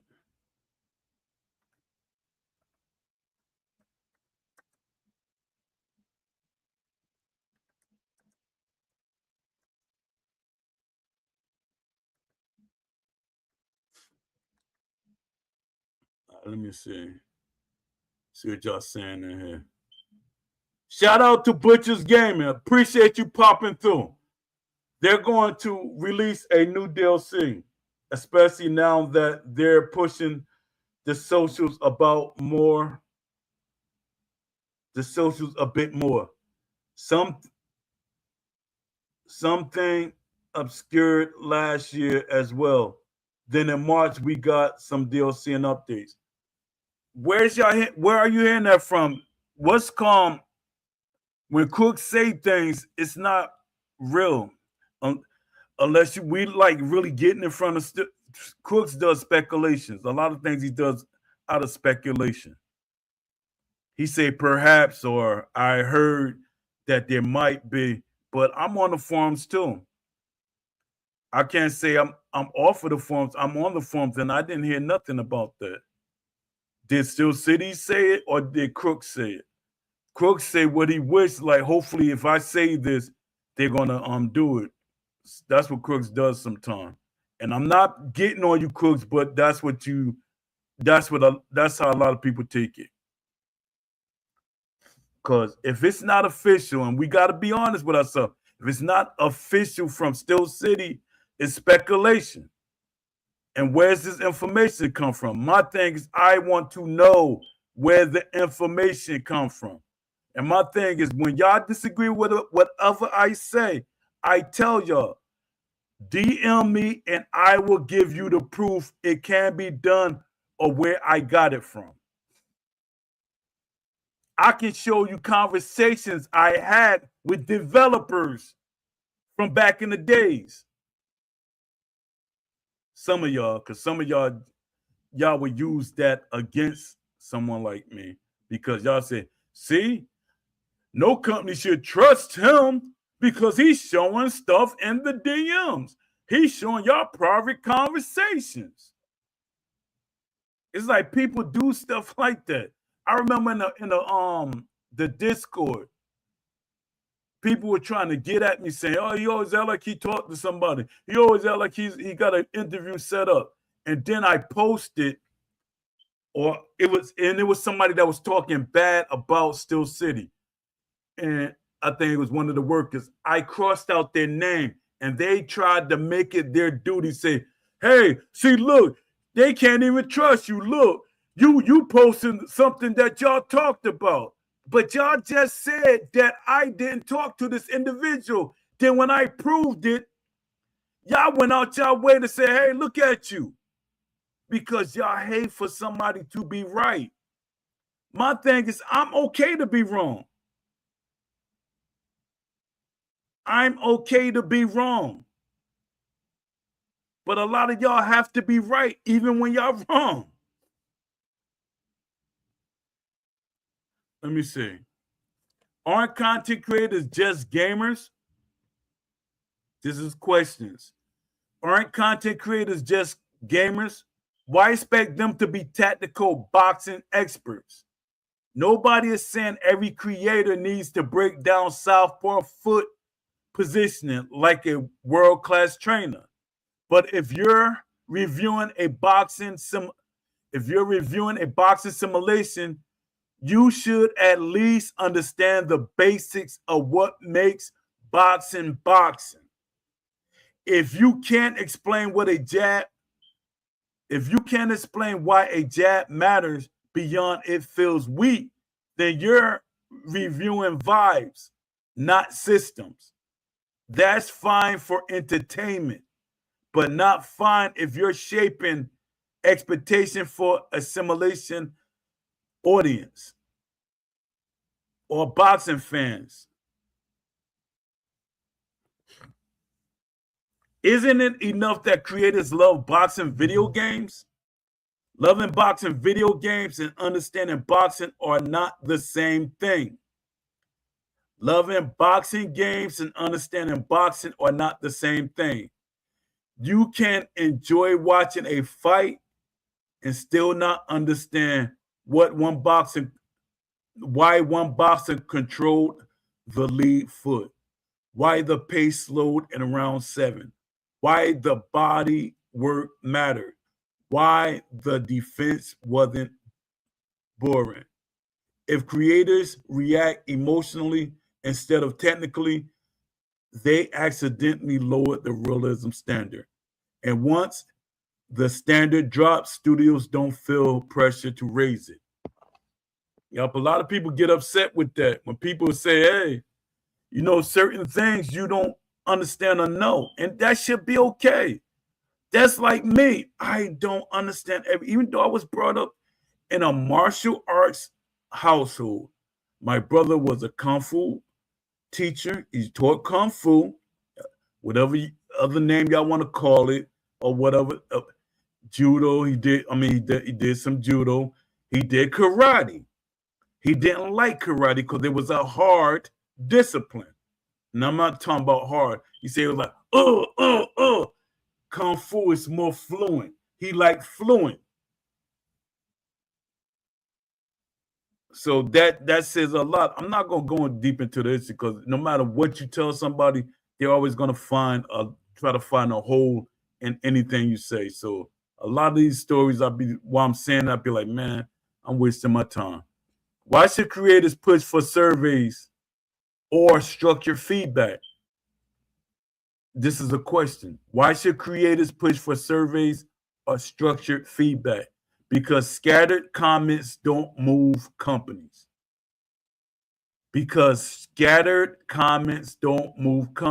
Organized feedback does. When a creator says, we don't need a survey, they're unintentionally removing structure from the community voice.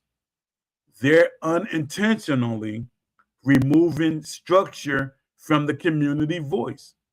When I ask for a survey, I'm asking for structure.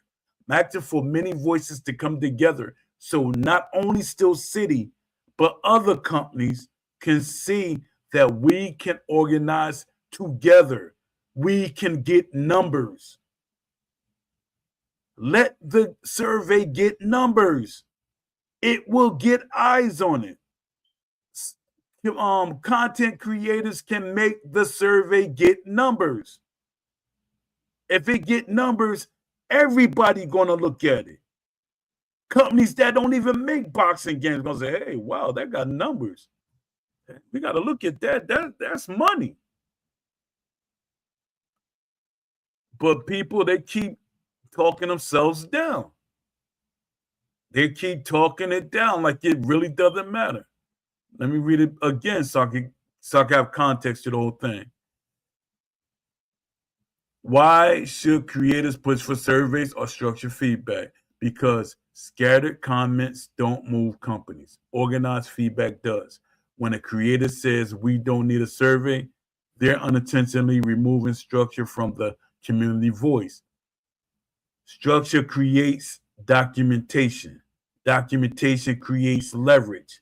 Without it, executives can say, we don't see consistent demand. I heard that plenty of times. That's what I be telling y'all. Experience means a lot. Even though a lot of y'all think it's being an older person is being disrespectful from their experiences, an older person is being disrespectful because of their experiences. It's crazy. Without it, executives can say we didn't see consistent demand. Repetition and structure protect the community.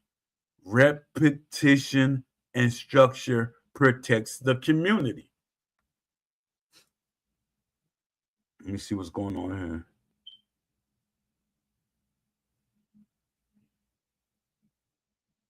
Let me see. Yeah, the social media thing, that's just a last ditch effort to get a little bit more money. But I can't see us getting any more DLC. If we do, we do. Not that I care, because we just getting skins. Isn't criticism too harsh? Isn't criticism too hard? Risky for creators? Isn't criticizing too hard risky for creators? It can be. Creators rely on assets, early builds, interviews, event invitations.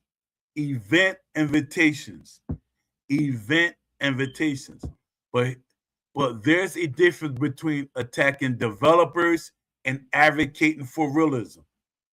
You can say this mechanic lacks authenticity, fatigue modeling, without saying this studio doesn't care.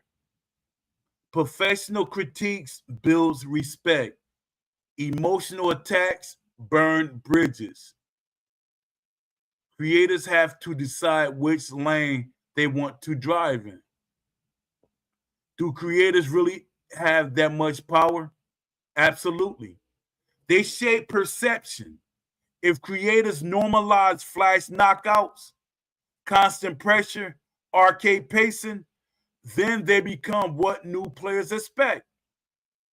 But if creators normalize tactical patience, ring generalship, defensive mastery, body investment, then realism becomes attractive instead of boring. Cultural flow from influence. Culture flows from influence. What if a creator isn't a hardcore boxing fan? That's fine.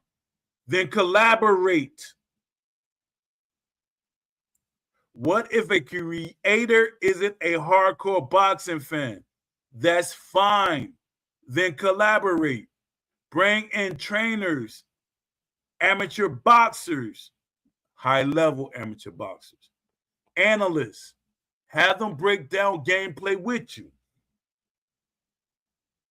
But I mean, that doesn't weaken a channel, it strengthens credibility.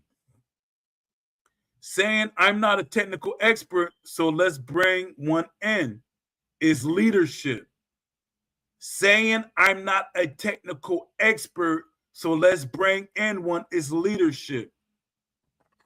Is it fair to expect creators to speak on behalf of the whole community? Not fully.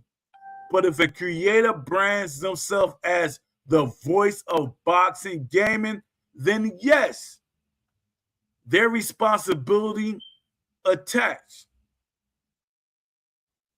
But if a creator brands themselves as the voice of boxing gaming, then yes, there's responsibility attached.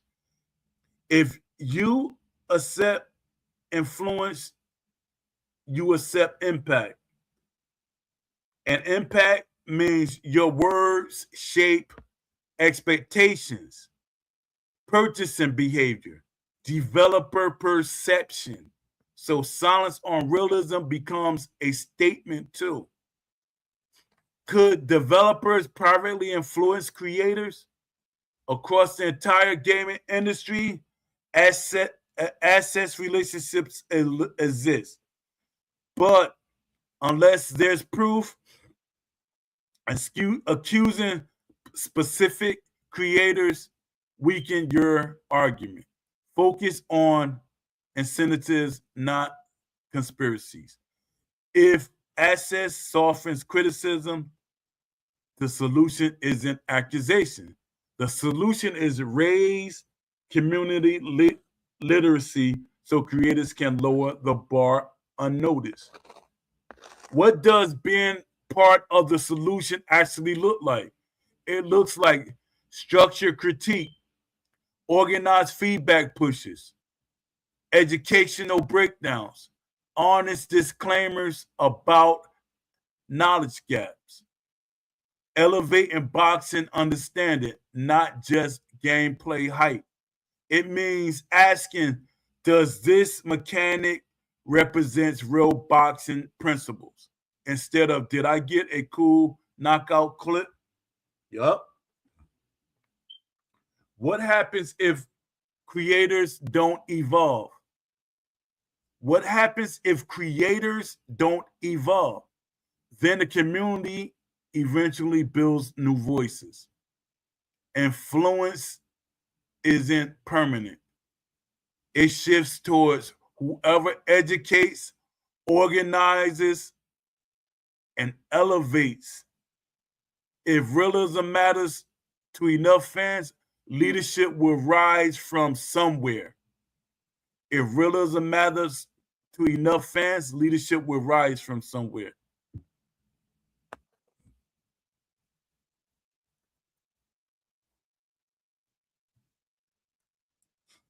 Let me see what y'all saying in the chat.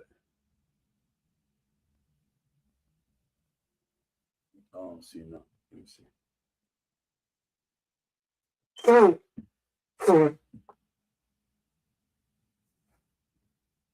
Allergy. Let me see.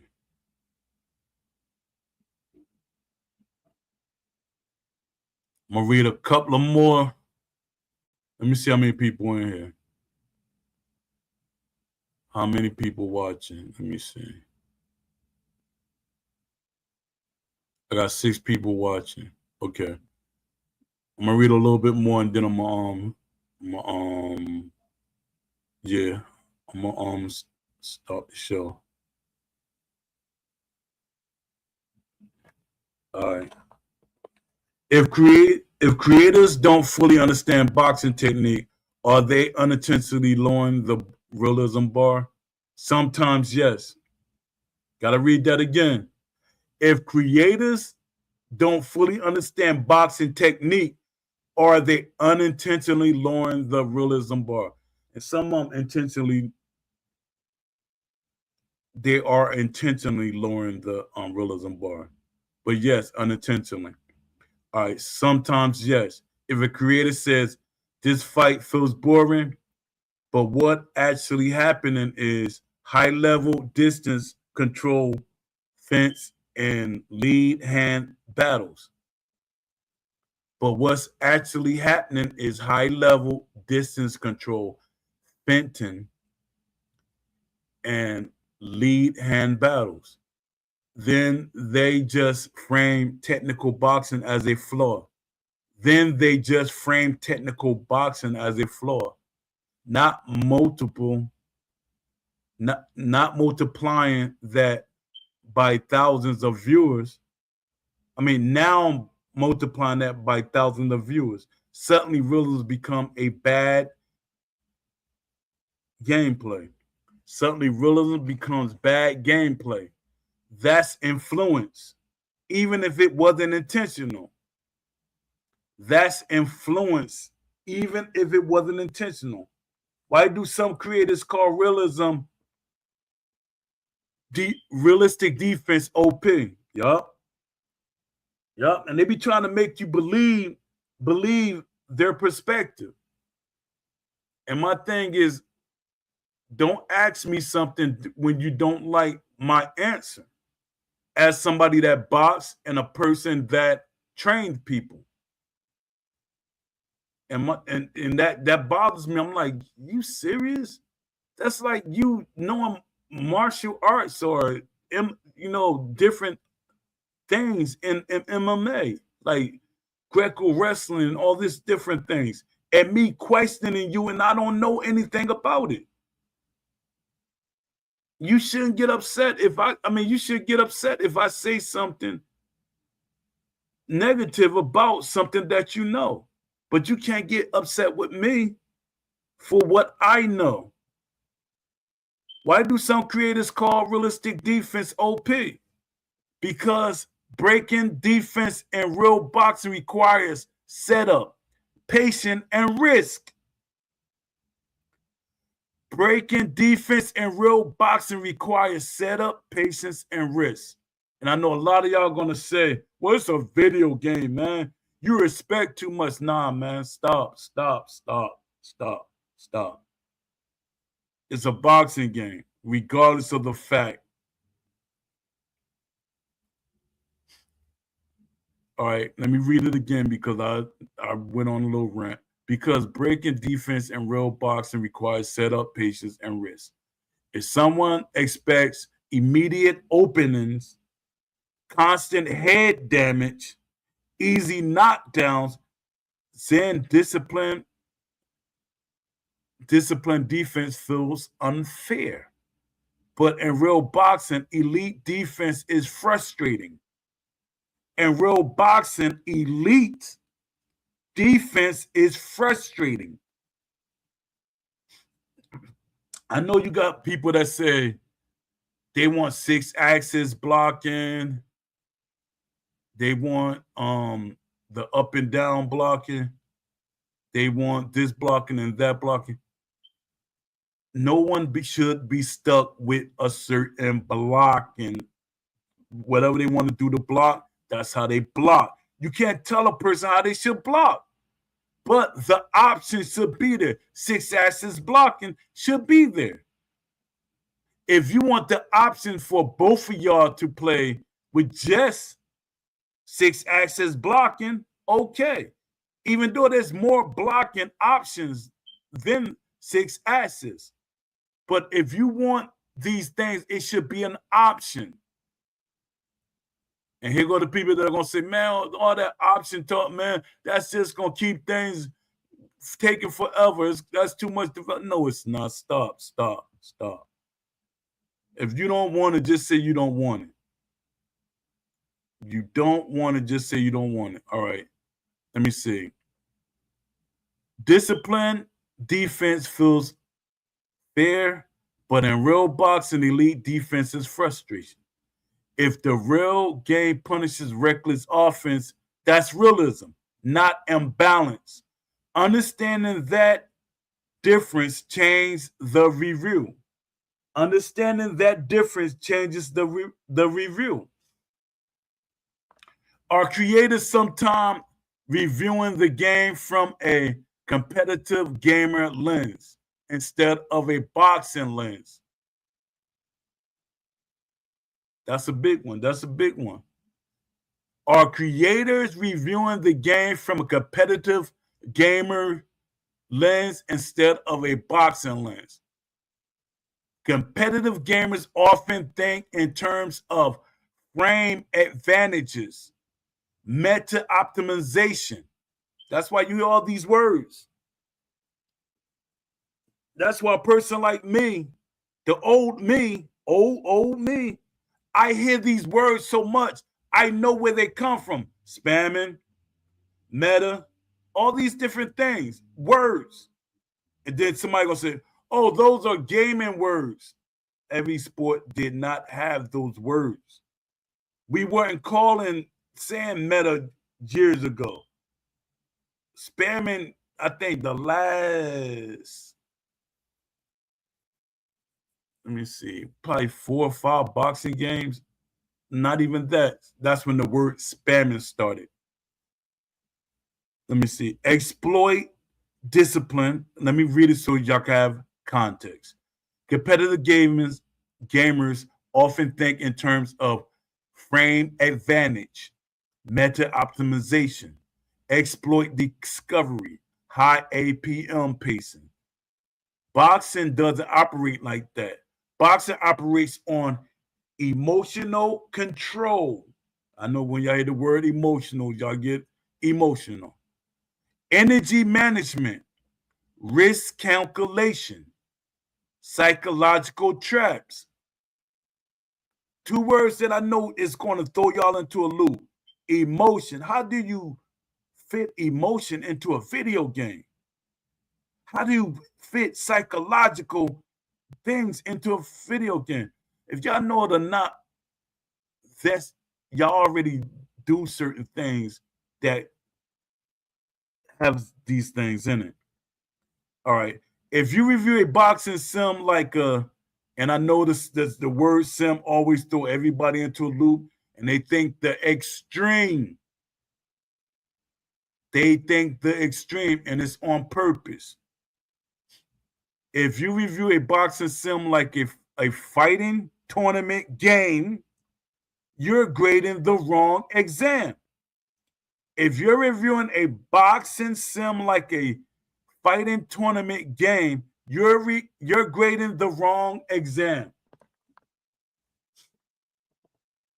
Why does it matter if creators push for structured feedback instead of they already know? Answer: because companies prioritize measurable sentiments. Because companies prioritize measurable sentiments, not vibes. And let me start right here before I go on, before I forget. By doing the video, when I asked y'all to do the video, this video, I'm going to post it to other so other developers could see it. It might open the door for you. Y'all make these videos to make a survey of the community to come together as one voice. I'm posting this to other developers. And if y'all don't believe me, I can attach your name to it when I post it to other outlets where other developers are at. And I can show y'all how many views and stuff I get from my posts. Y'all always think I'm just saying things to be saying it. Y'all think everything I do is an illusion. Poe, you're doing too much. You're just making up stuff. You want your way. No, I do. I don't care.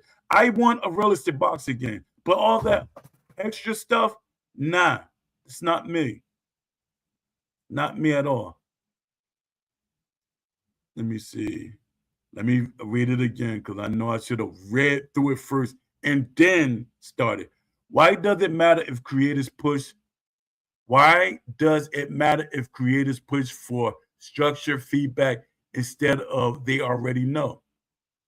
because companies prioritize measurable sentiments, not vibes. If a creator tell their audience, we've said enough, that discourages reinforcement. If a creator tell their audience, we've said enough, that discourages reinforcement. But reinforcement is what creates internal memos. Internal memos create meetings. Meetings create change. Silence creates status quo.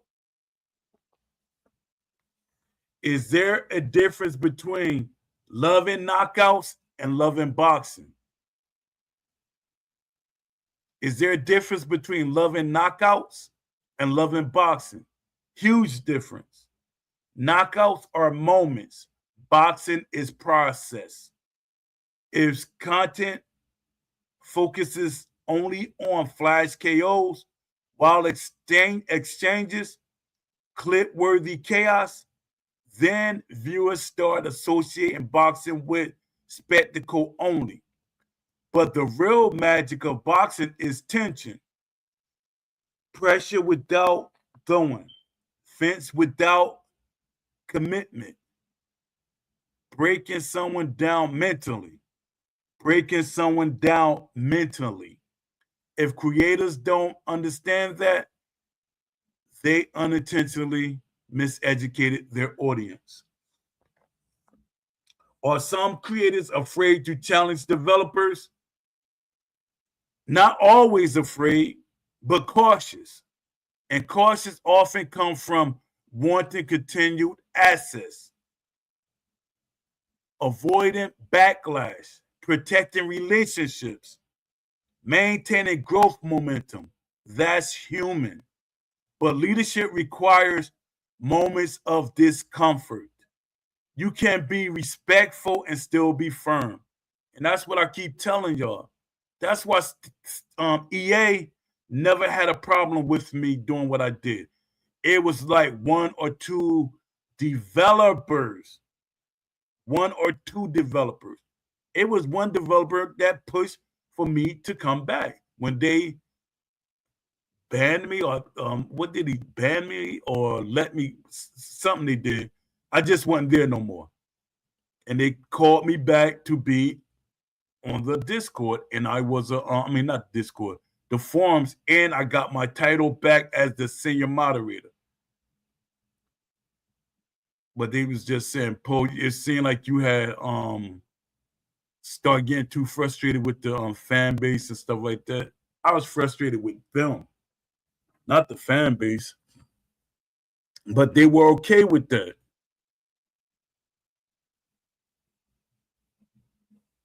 All right. Does the community overestimate how much developers just know? Does the community overestimate how much developers just know? Yes. Developers are not mind readers. Developers are not mind readers. They look at engagement metrics, playtime, win-loss data, retention curve. If casual players are throwing nonstop punches and having fun, that data looks positive. Unless structured realism, feedback is loud and consistent, the numbers win. Creators help bridge that gap. What happens when creators repeat boxing is slow? That narrative spreads and it becomes justification. Publishers then think, we need faster pacing. We need more action. We need more arcade. We need more arcade. But boxing is situational. Boxing is situational. Some fights are explosive. Some are chess matches. Some fights are explosive. Some are chess matches. If you only represent one side, you distort the sport. Can creators accidentally become part of the marketing machine? Yes, 100%. When early access builds come out, the tone becomes, this is amazing. This is fire. Best boxing game ever. Without deep system analysts. Without deep system analysts. That's hype, not evaluation. Hype has a place, but hype without accountability leaves the community underrepresented. What would a solution focused creator actually look like? What would a solution focused creator actually look like? They would study real fight footage and compare mechanics. Break down stamina logic versus real conditioning. Analyze AI tendencies versus style archetypes. Advocate for surveys and structured feedback. Invite experts to elevate conversations. Invite experts to elevate conversations. Admit when they don't know something. Admit when they don't know something. Admit when they don't know something. They wouldn't just entertain, they would educate. Let me see what y'all saying in the chat. What's up, country boy? Appreciate you popping through. Aloha, Bama. Appreciate you, man.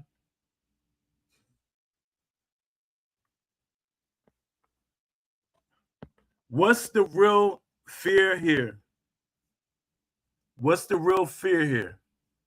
That's that boxing video games stay surface level.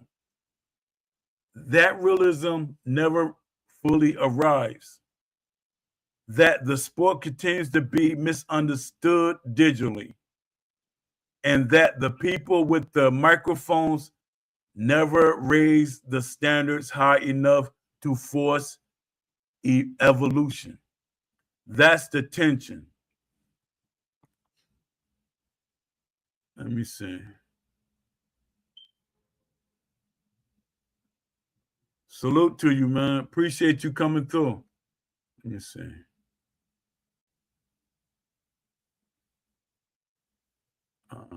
Give me a second. I think I'm gonna read a couple of more questions and then I'm gonna I know I said that before. I'm gonna read a couple of more.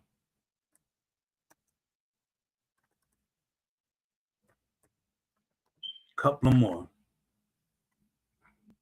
And I'm not getting on people. You know, some people, they might think I'm getting on them, you know, attacking them and stuff like that. I'm not getting on you. If it feels like I'm getting, that's you.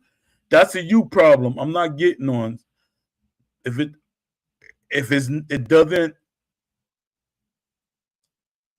doesn't attach itself to you, it's not for you. If it's not for you, it's not you. Are some creators mistakenly familiar? Are some creators mistakenly familiar with boxing for understanding boxing? Hold on. Yes, watching fights for years doesn't automatically mean you understand. Okay. Are some creators making familiarity with boxing for understanding boxing? Excuse me, y'all.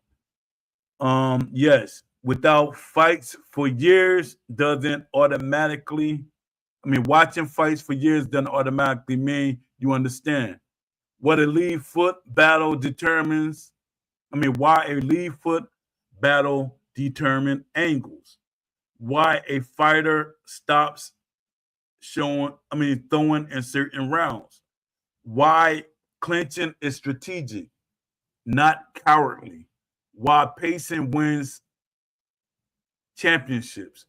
And before I finish, let me say something now. There are fans, there are people that are actually hardcore fans. But the thing is, a lot of these hardcore fans, they only like certain styles of fighting. And they try to influence their style of fighting. And that's crazy. Because I be telling y'all, me, when I boxed, I was what you call a boxer puncher.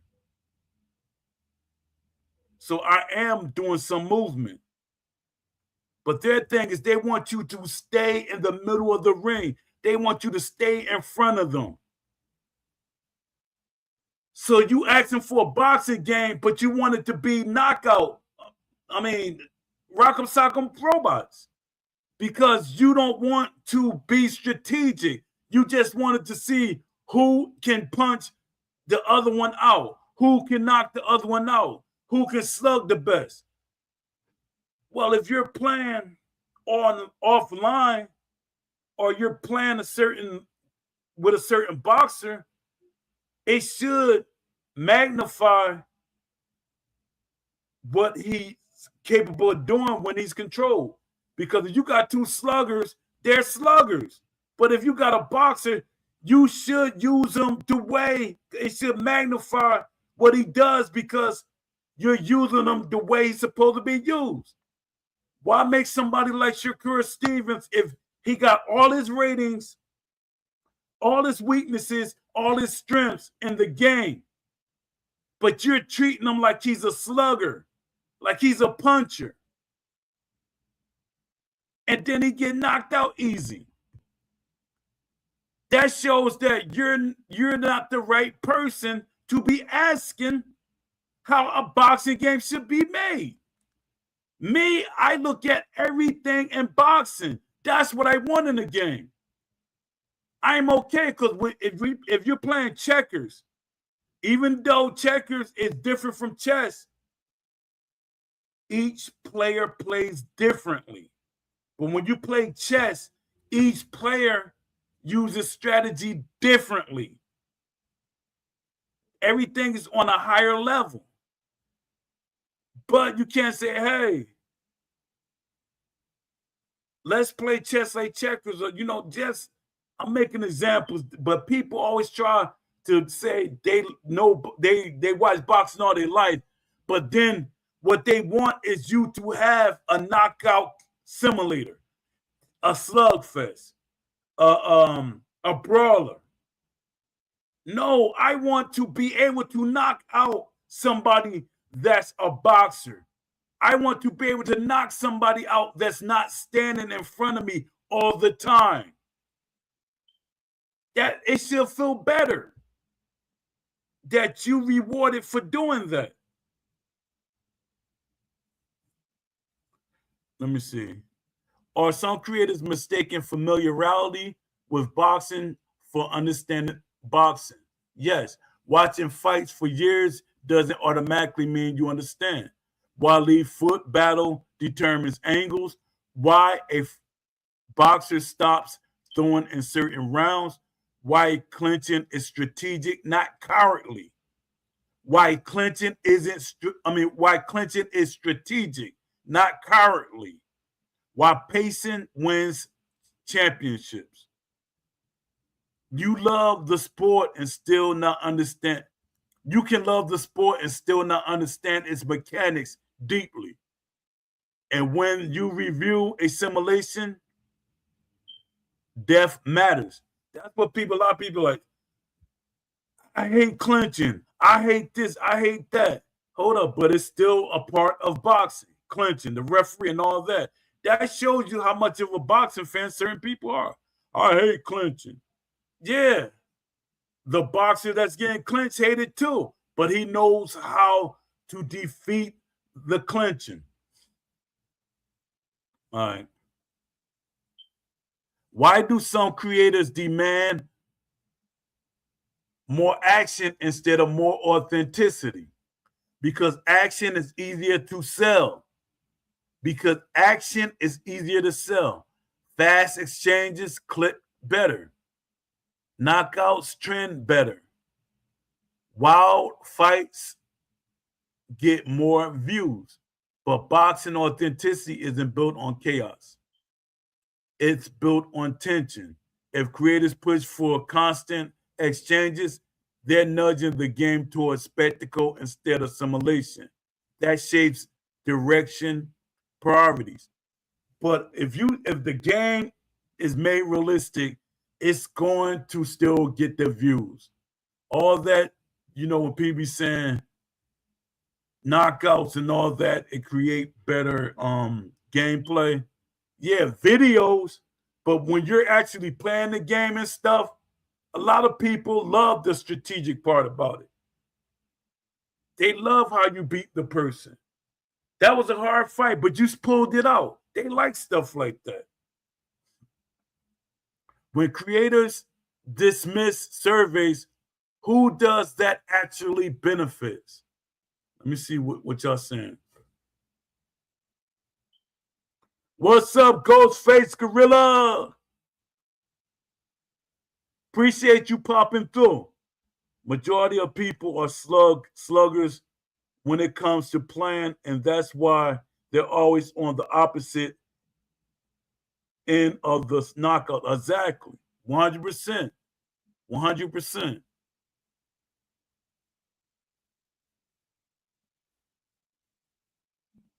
They want Rock'em Sock'em Low. It's people that I saw, and I be catching them out there. They be saying, we don't want Rock'em Sock'em Robots, and then you see them play the game, and they're playing like Rock'em Sock'em Robots. So you're pushing that narrative. When creators dismiss surveys, who does that actually benefit?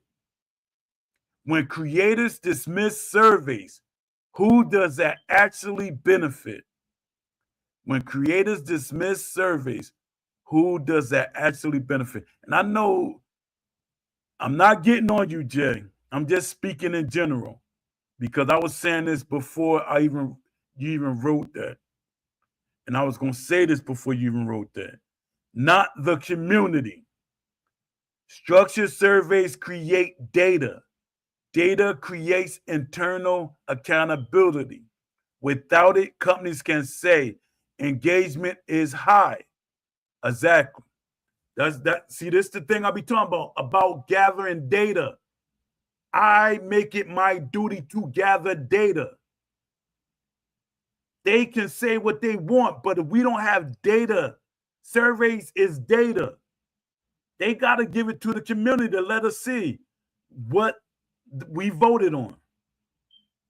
If there's 50,000 of us that voted one way, they got to put that out there. And their thing, and I think another reason that would scare them, and I shouldn't be saying it out loud, by putting out that data, because if other companies see it, now they know how to build their game. A lot of companies scared to make a boxing video games. You know how many companies I literally talk to that want to make a boxing video game, but they don't know how to approach it. They don't know what fans are asking for. Some of them scared to say something because they don't want to, by them saying something, that means they put themselves out there, even though they didn't automatically say, hey, we're making a boxing video game. No, they want to know, should they make the game? But when we got the data collected, they say, all right, I see what they're talking about. Now we can make the game. That's why I keep asking for a survey. But everybody is pushing against it. And it's crazy. I know what I'm talking about. Sometimes you got to be like, all right, let me listen to OG. Let me put out a video and say, hey, Steel City, make a survey.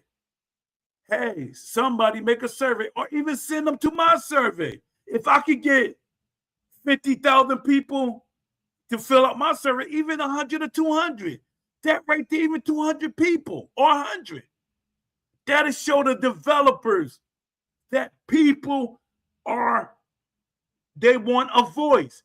They want a boxing game. 100 is like 100,000 to them. Y'all be thinking I'm like overinflating things or being over the top. I'm not. I know what I'm saying.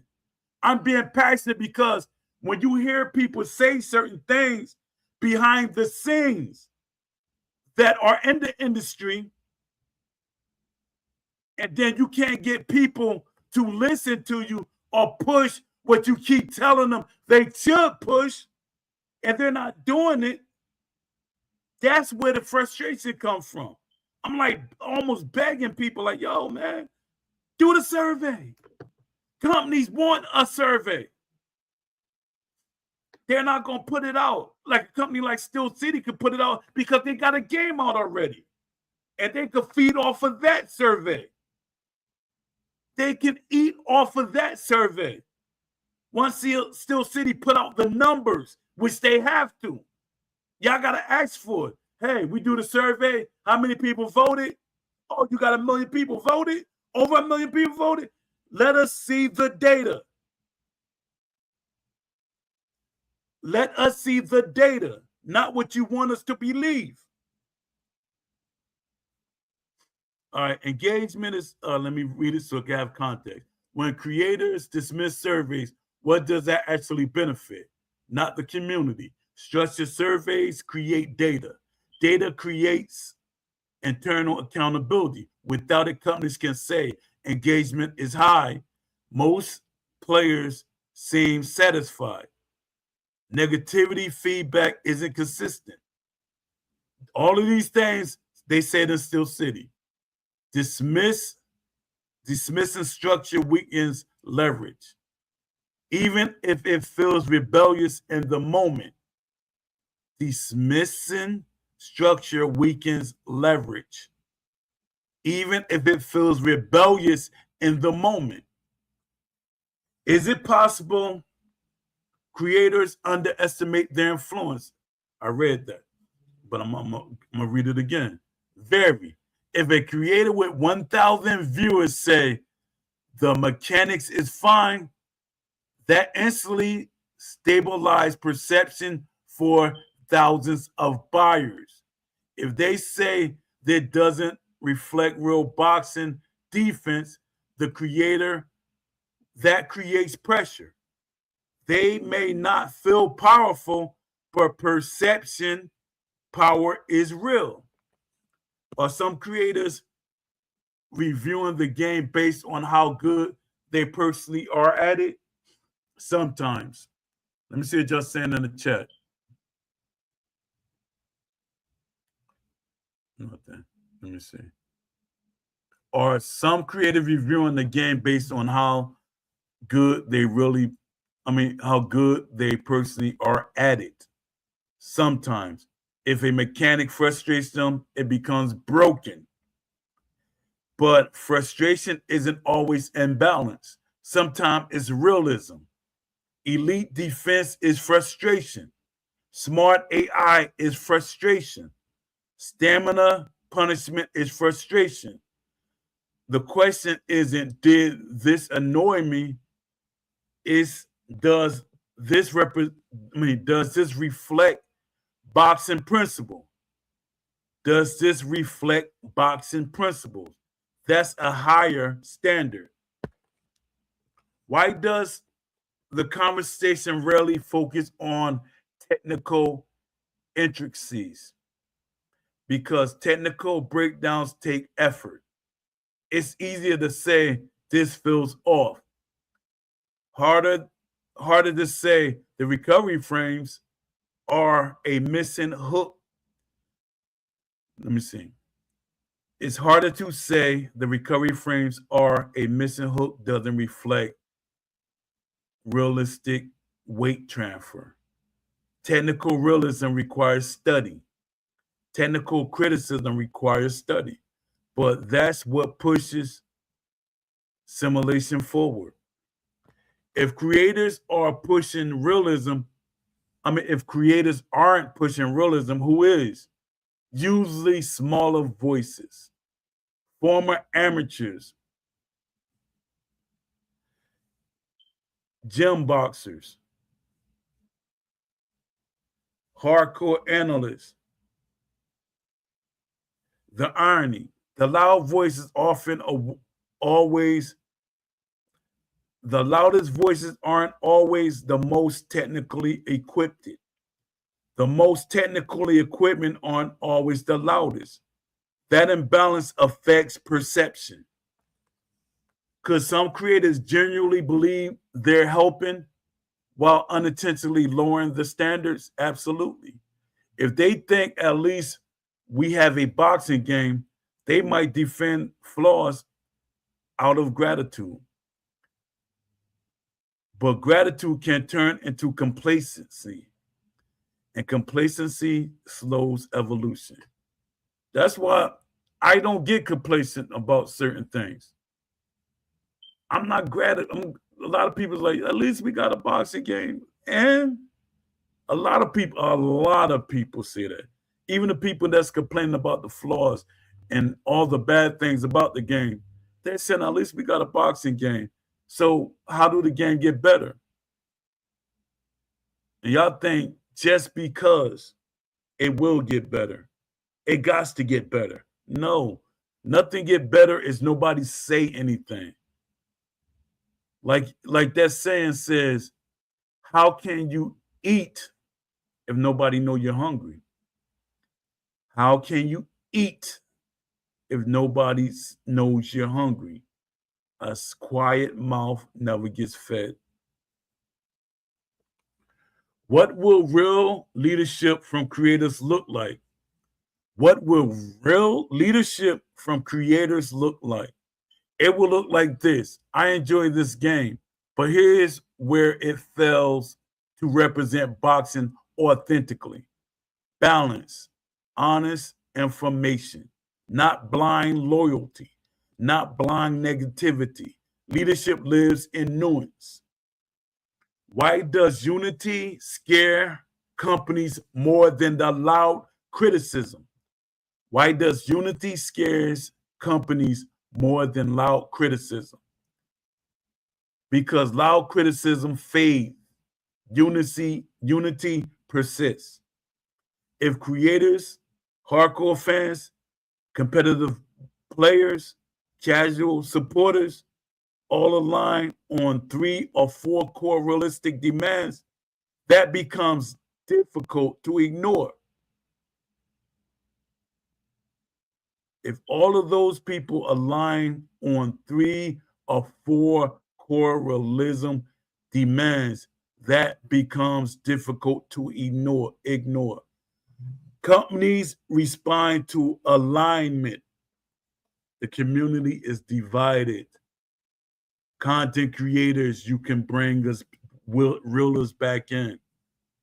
Is it possible the community is waiting for creators to lead while creators are waiting for the community to unify? Yes. That's the stalemate. That's the stalemate. Is it possible the community is waiting for creators to lead while creators are waiting for the community to unify? That's the stalemate. Creators don't want to risk standing alone. I know that, but I'm trying to push y'all.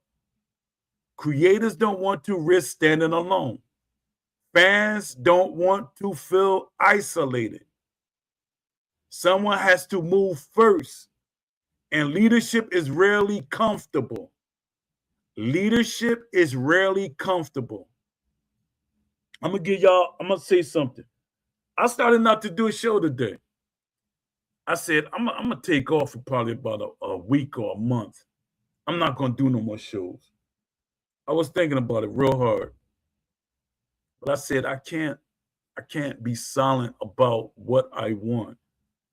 I said, somebody's gonna hear it. If it's a content creator, a developer, another developer, another developer, another developer, because I'm always talking to developers. But there's always going to be that one developer that say, bump it. You've been speaking long enough. I hear what you're saying. I see what you're saying. You got people talking. You got people liking what you're doing. I'm a risk it. I'm gonna risk it. I'm gonna do it. I'm gonna make a boxing game. And that right there. And shout out to Claimer Uncut. No, I'm not going against you. Shout out to Claimer Uncut. Shout out to Love C Shorty. Shout out Love C Shorty. Mad respect. He say he listened to my show. Shout out to you, man. Shout out to Love C Shorty. Shout out to what's the name of that? Overhand Boxing. Shout out to Leafy. Leafy changed up. But still, shout out to you, Leafy. You doing what you like to do. You're young. You doing what you like to do. Continue to do it, young man. Shout out to everybody. And, shout out my guy Don D. Because Don D, he pushes me. He talks to me sometimes. No, he talks to me every night that I listen to him. Don D, he's very inspirational. He's an inspirational talker. You gotta watch his videos, man, because they're so fun. They're comic. They're comedic without being comedic. Shout out to Don D. Shout out to shout out to Cleve. Shout out to Precisely. Check these guys' YouTubes out. Let me see. Let me say your name right, because I'm so used to calling you one thing. What's up, Time Bucket TV?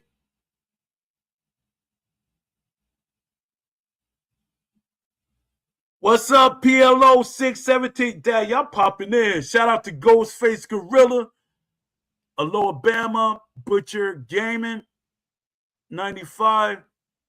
Shout out to Lamont Davis. Shout out to Shalom Faze. I know I'm shouting y'all out again, but shout out to y'all. Oh, yeah. Shout out to Luxury Cleve, the OG from around my era and the Fight Night Farms. I know him from the Fight Night Farms.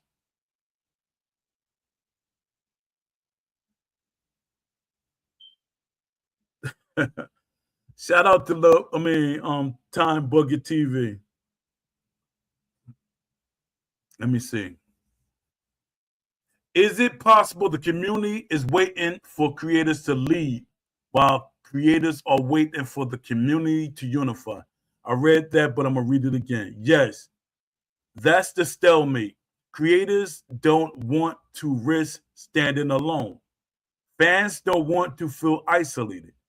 Someone has to move first, and leadership is rarely comfortable. What's the real risk if nothing changes? Boxing games remain surface level hybrids. Defense gets simplified. Footwork stays generic. AI stays predictable. Stamina stays cosmetic. And the sports continue to be misunderstood digitally. Not because developers hate boxing, but because nobody forced the ceiling higher. Nobody forced the ceiling higher. They didn't push the ceiling higher. And my thing is, I'm to the new people that popped up, and I appreciate everybody. Hit the like button to the new people and everything. But my thing is, we can make a movement. We can do this. A lot of people keep saying, no, they're not going to listen to us and stuff like that. Yeah, but if you keep feeling that way, like I say, someone that's a slave or they captive, and the person that has them captive is no longer trying to keep them there, they want to be there. They want the game or want something to stay the same way it is. They're comfortable. Some people are comfortable at being being misused. They're comfortable with being robbed from. They're being comfortable with being deceived. What's the constructive path forward? Educating the audience, educating feedback, normalizing realism conversations, separating entertainment from evaluation, hold studios accountable without burning bridges. That's maturity. That's growth. I burnt a lot of bridges. Some of them I burnt intentionally. I burnt a lot of bridges because I tell the truth. Even with EA, I kind of burn bridges, but I don't care because I know what's EA structure. I know the way they design their games. When it comes to sports games, they take the hybrid. They take the hybrid model. That's everything has to be a hybrid. And then y'all gonna say, what's wrong with a hybrid? Because it never satisfies anyone. A hybrid never satisfies the arcade fan, and it never satisfies the hardcore fan. And the majority of the time, it always leans towards the arcade side.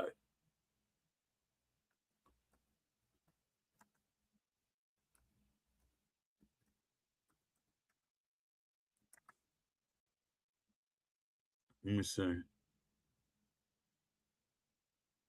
What's up, A Smooth? A Smooth is in the house.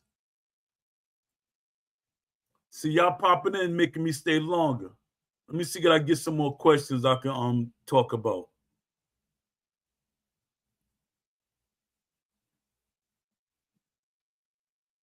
Yeah, let me see. I get some more. Let me see what y'all. Give me a second.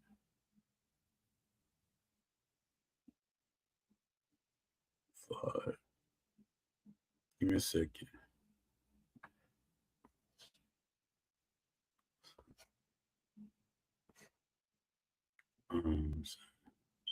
Appreciate you, A Smooth, for coming through. Let me see. A Smooth popped in. Let me do a couple of more questions because I hate when people pop in at the last minute. Not saying I'm mad at you, A Smooth, but I was just about to sign off. But I see a couple of more questions because you came through, man. I need as much support as possible. The question nobody wants to ask out loud: if a creator can't explain why something is unrealistic, should they be shaping the realism conversation? Entertainment, yes. Authority on simulation, that's different. If someone says this feels wrong, but can't break down the mechanics behind that feeling, they're given a reaction, not analysts. Reaction builds hype. Analysts build standards.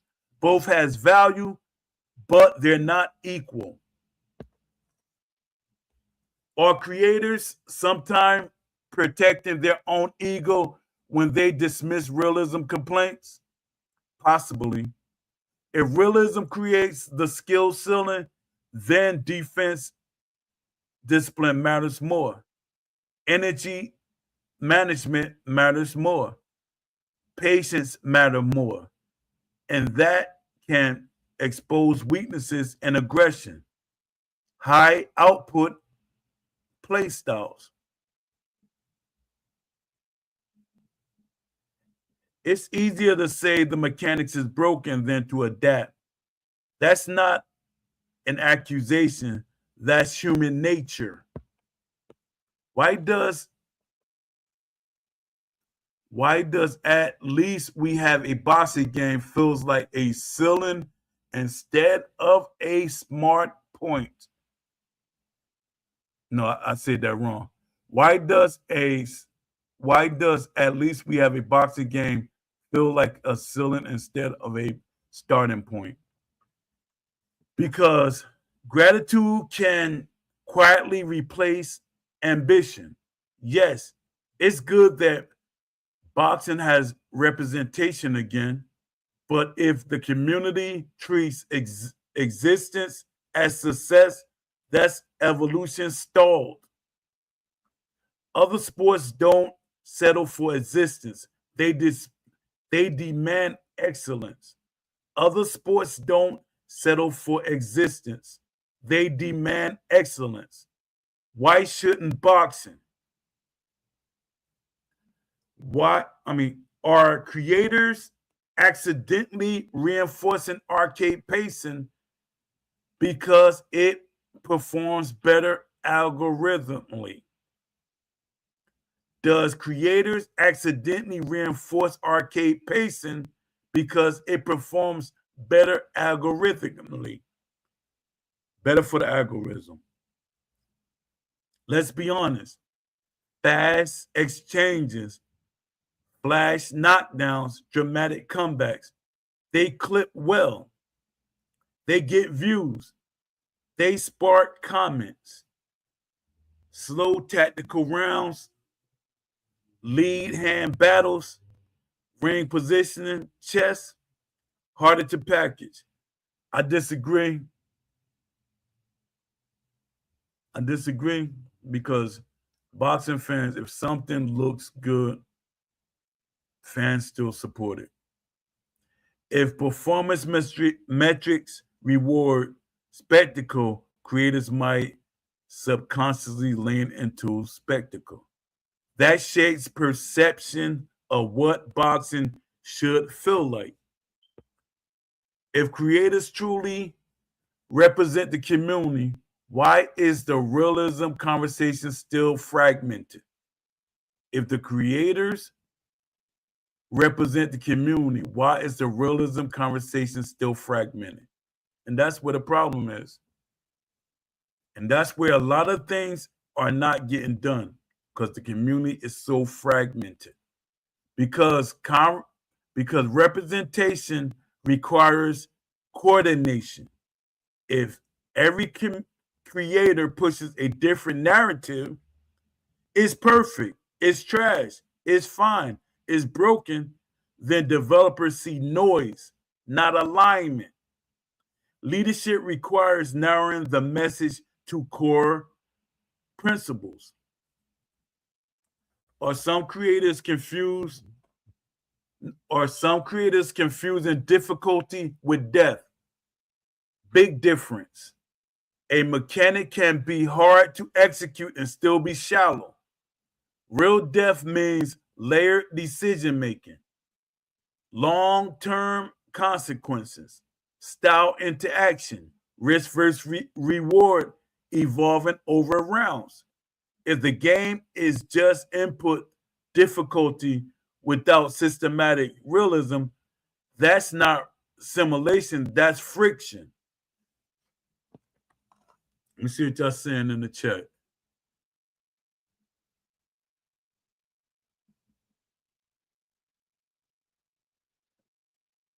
A Smooth say, yes, sir, I'll tune in for a few. I appreciate you, man. Haven't played Undisputed in 2 months. Don't have any desire to even click on the icon to start it. The game is just not appealing anymore. And I wish more people in the community would go on a strike. Exactly.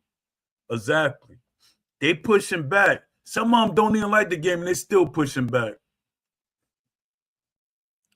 Why does the fence debate keep resurfacing? Because defense exposes mindsets. If someone is bothered by strong blocking or head movement, ask, are they upset because it's unrealistic or because it prevents easy knockouts? I said the same. I said these things. I always say these things. If someone is bothered by strong blocking or head movement, ask, are you upset because it's unrealistic or because it prevents easy knockouts? I see this when people tell me things that was wrong, I kind of look at them like, you really don't know about boxing. And real boxing, elite defense is frustrating to face. Elite defense is frustrating to face. Not saying that it can't be broken or be beat, because there are people that are known to be the best defensive fighters in history that have losses on their records. Research. A boxing game reflects that. A boxing game reflecting that should feel frustrating strategically. That tension is realism. If creators never challenge stamina systems deeply, what measures does that send? What message does that send? That message is cosmetic. In real boxing, punch selection matters. Bodywork compounds. Emotion, emotion, stress drains energy. Emotional stress drains energy. Missed shots cost. If creation doesn't dissect stamina logic, studios don't feel pressure to simulate it properly. Are creators sometimes too focused on what feels good instead of what is accurate? Yes. Feeling powerful is fun. Landing big combos is fun. Dominating exchanges is fun. But boxing realism often involves holding back, managing risk, accepting slow rounds, winning on control. Fun and authentic don't always align immediately. That's where leadership matters. What would happen if the biggest creators collectively demand three realism standards?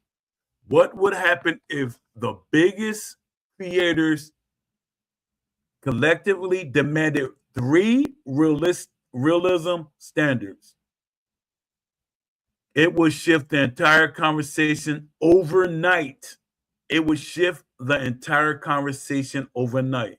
Imagine unified messaging around authentic footwork depth, real stamina consequences, true style differentiations.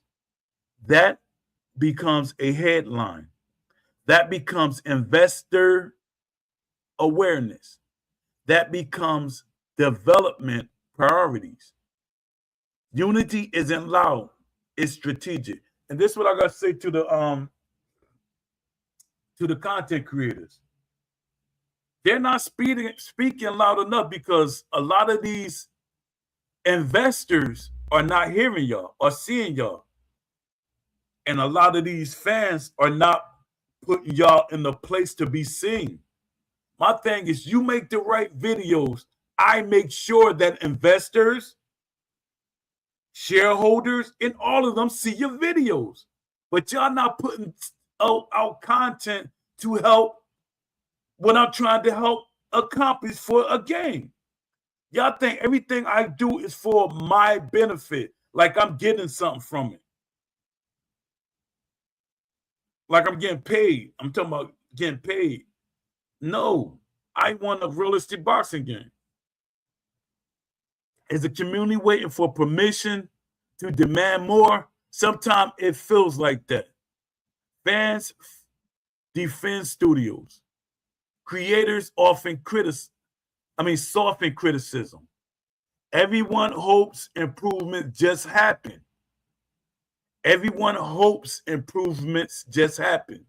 But improvement usually follow pressure, not hostility. Pressure. Organized intelligence, repeated bold pressure. What's the difference between complaining and advocating? What's the difference between complaining and advocating? Complaining says this sucks.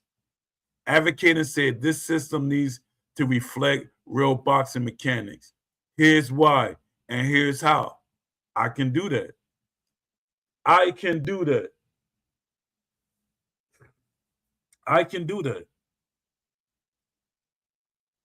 but people get angry with me. Advocates say this system needs to reflect real boxing mechanics. This is why, and this is how. One vents, one builds. One vents, one build. Creators can choose which one they amplify.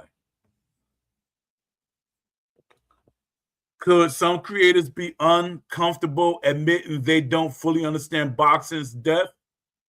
Absolutely. But admitting knowledge gaps doesn't weaken credibility. But admitting knowledge gaps doesn't weaken credibility. It strengthens it. Bringing experts into the conversation elevates everyone. Pretending to know everything limits growth. 100%. I don't know everything. I want to know everything. I try to find out the information. What if realism doesn't trend well? Should creators still push it? That's the leadership test. Do you chase views or shape culture? Do you chase views or chase culture? Long-term growth versus long-term impact. The ones remembered are the ones who shape direction. The ones remembered are the ones who shape direction.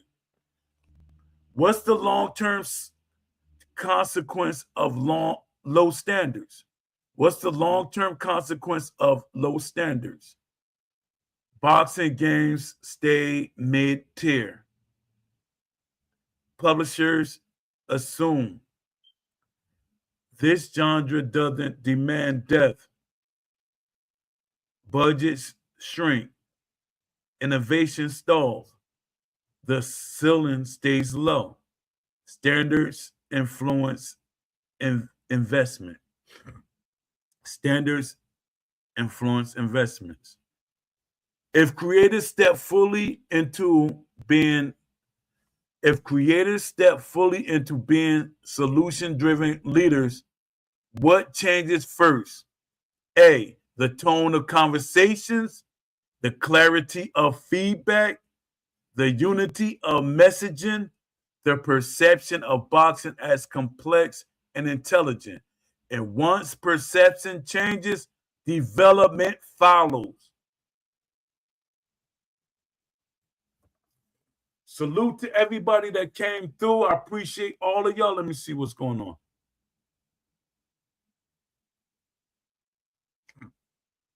Let me see. That's why you labeled it from the start as Poe and the community. It's just that the devs don't listen and the investors don't care enough because it's not about having fun. It's about the money. Shaking my head. Yeah. But the thing is, when the people like the content creators talk, the investors will listen. But the content creators seem like they don't want to shake the beehive. Like, if we get enough content creators to come together and we share these videos, the investors, they're going to get scared. The investors going to get scared. The shareholders going to get scared, and the publishers going to get scared. Because the content creators create perception, and they don't like that. That's why I say what I be saying. I know what I'm talking about from experience. I pay attention to data. If you see me if somebody got a video and I'm in there, I'm gathering data. I'm looking at what your fans saying. I'm looking at what people saying. If I'm in this group and that group, and you be like, do you really like that group? I'm gathering data. I'm even on the fight, even though fight night, it weirds me out because of what the fans be saying is realistic boxing. But I'm gathering data. I always gather data. Let me see. Ghostface Gorilla said, SCI had the audacity to have content creators in the community for free and ignore every suggestion, every solution, and every fix. It's one thing to not pay, but it's another to repeatedly show they don't. Yeah, but I kind of blame that on the content creators too, because they didn't push back on that. They should have pushed back. But their thing is they like get smacked and laugh it off. They didn't show. They should, like, when they push, when the developers don't listen, they're supposed to push and make them listen. And you push to make them listen by you make the videos accordingly. And they're not doing it. It's like, we can't make a certain video because the developer's gonna be scared. Can't be scared. You're too scared that you're going to lose out. They need y'all. All right, I'm about to log off. I did 2 hours and almost 3 hours. So I'm gonna log off. I appreciate everybody that came through. I thank all of y'all. A Smooth. I'm always happy to see you when you pop in, because hey, you don't come to every show, but when you do, you do. And that's enough for me. Shout out to A Smooth, Ghostface Gorilla. You're not here all the time, but when you do, I appreciate you. I appreciate you. Let me see. Tom Bucket, I appreciate you for coming through. I appreciate PLO. You came through. I appreciate you, man. Appreciate you coming through. Lamont Davis, Alabama, country boy. Shaolin Phrase, 187. Lamont Davis, 89. Let me see. Mike Adams, 7904. Shout out to Lux for coming through. Luxury Cleve, appreciate you. Shout out to Leafy. Shout out to AJ Pax. Shout out to the whole community, everybody that want a realistic boxing game. And I don't have to like every boxing game, but a lot of times I support them. I support them as in some way. Let me see. AJ Smooth said, content creators had a muzzle on their mouth, but I see why they didn't let you go, because go, Poe, because you have a highly detailed list of ideas and don't hold back. Respect. I appreciate that. I'll be here for the next one. Appreciate you, man. Yeah, they don't want me in there. And they pushed me out hard. When a certain person got hired, he made sure I got pushed out. And he tried to find a way for me to get pushed out the forums. Yeah, they pushed me out. They said, no, he's going to be a problem. But all right, salute to everybody. Until the next show, which is tomorrow at 6. I might do a late show at 7.